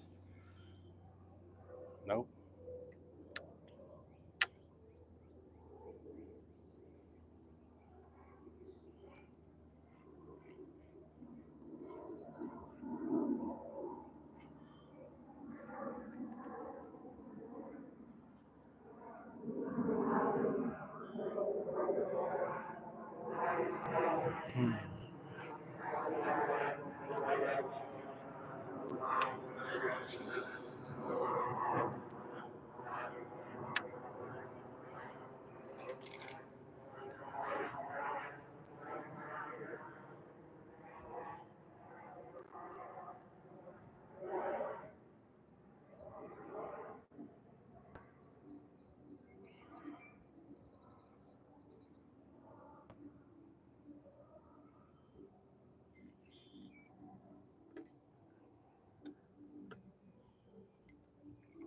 Why am I not touching the sink up?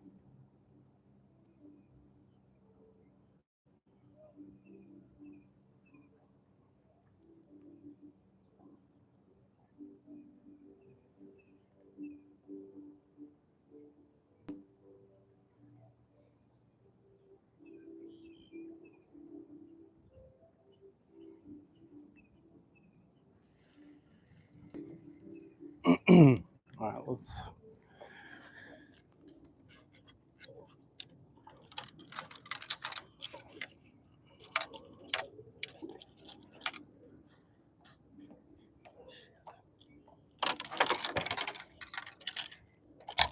Swim jig.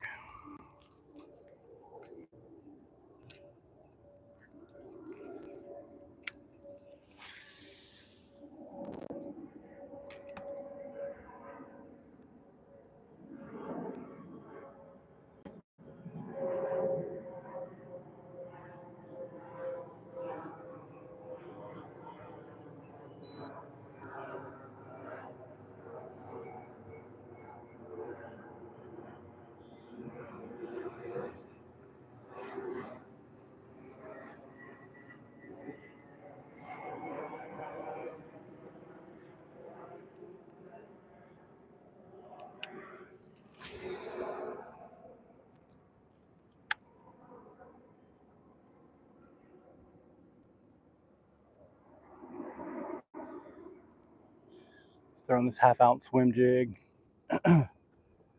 See if we can pull anything.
was sitting on the bottom.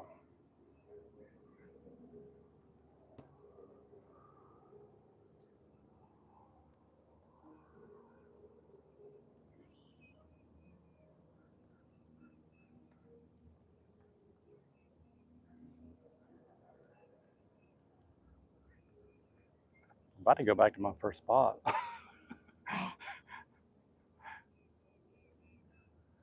definitely were there. They just probably needed a break.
Well, it's gotten slow, guys.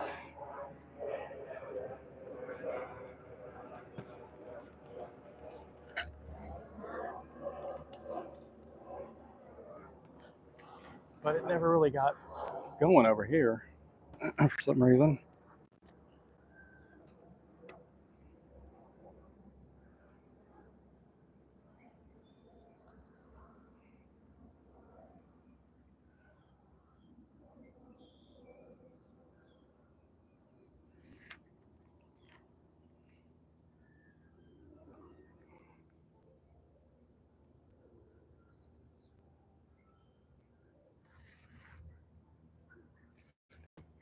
Yeah, we had, last time I was out, it was calm, but we had nice puffy clouds.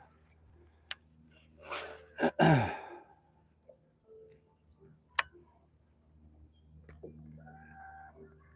we had somebody from Japan on. You know, think about that. I got a comment from somebody on my last video from Japan, I think. It used to have a little translate button. It doesn't have that anymore. I'm not going to say what I'll say, but so I didn't know what I looked up a couple words and it was positive, so I was like, okay. But yeah, it used to be easy. You could hit translate and it would turn it to English. You could read their comment. Oh, there's Mr. Bird. See, they're over here. Where they at, buddy?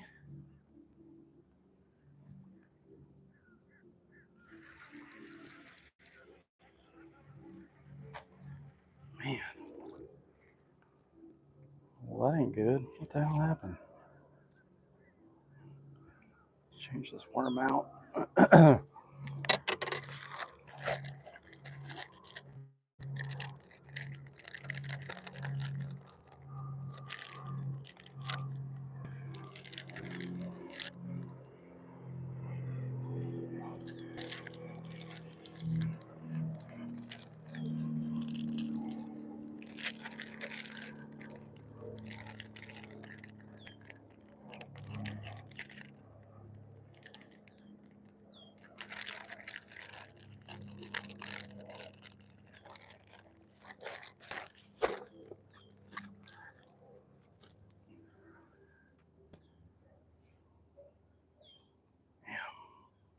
retie again.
Got buddy on.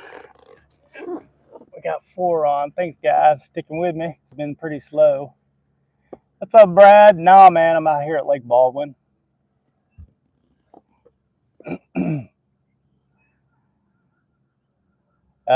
Really? Mike said I got a box of Bandit I haven't used in years. Yeah, that was one of my favorite Georgia crankbaits, the 100 and 200. Caught a lot of fish on them. And I use them down here. If you get that 3-4 feet of water over grass, especially like milfoil, hydrilla, man, I've done a couple lakes, I've done killer on them. It's just a really good finesse crankbait.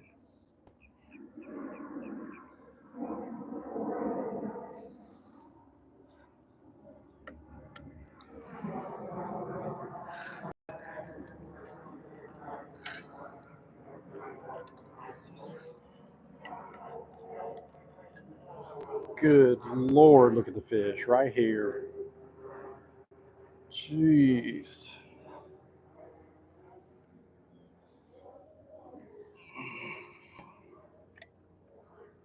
All right, they're a little further out than where they were last time. Let's see if we can get some to bite.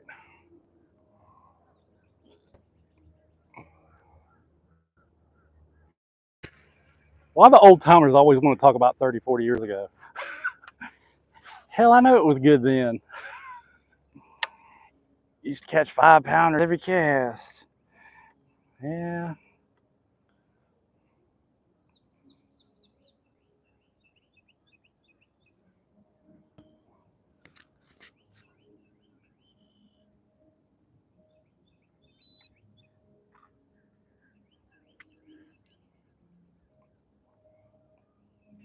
But specifically that color, that I don't know if it's Tennessee shad or Arkansas shiner. That one's been really good. The other one that's really been good for me is that they don't even make it because I tried to buy another one. It's kind of like a Caribbean shad or citrus shad that Rapala makes. It's got a little bit of yellow, a little bit of blue, and like gray. That kind of post-spawny summer color.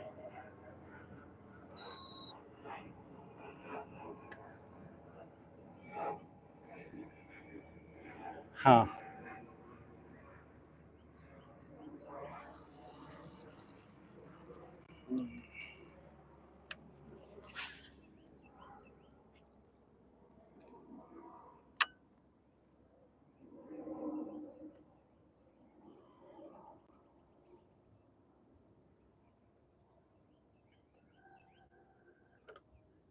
but they're really hard to throw. I mean, you got to have you real dialed in. That rod that I actually bought another one, but that version is very limber, or very that second generation Bass Pro Shop. I didn't like it as much. It's very flimsy, but that medium light in that casts them really good.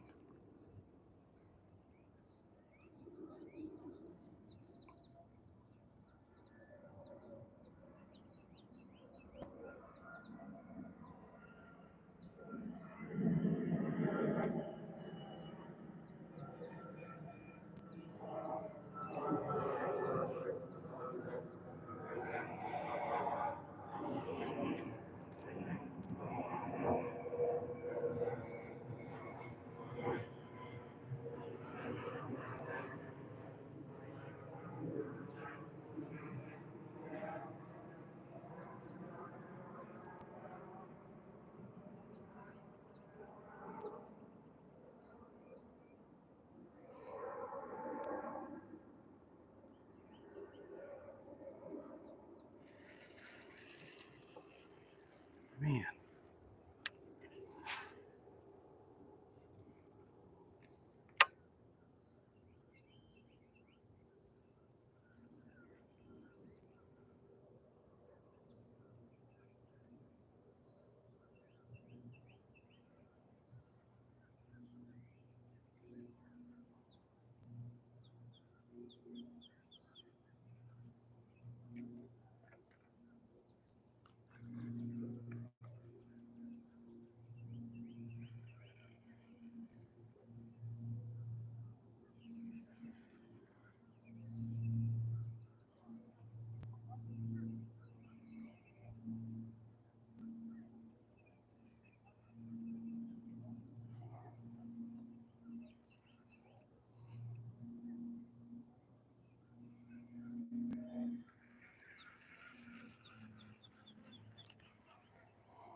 Come on, really?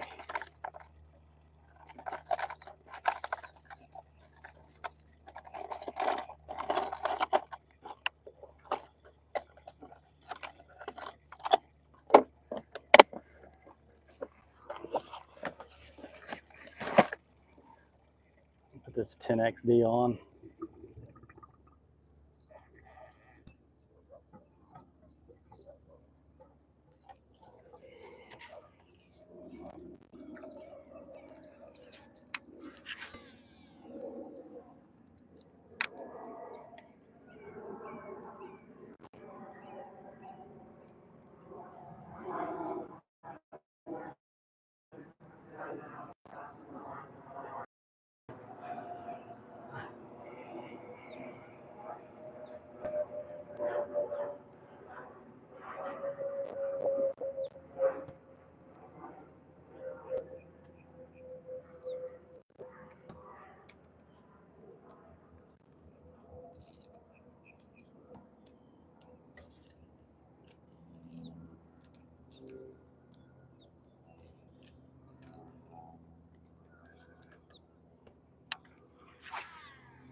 Jeez. Can't trigger these nothing.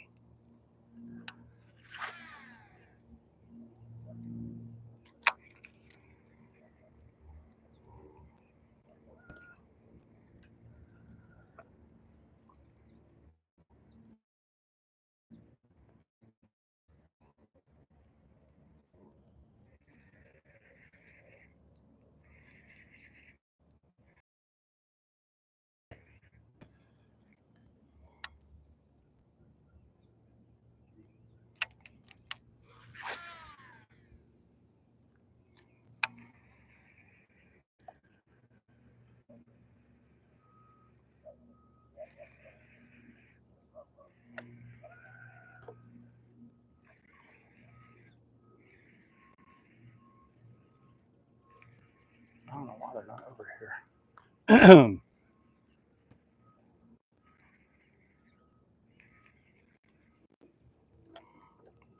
Jeez.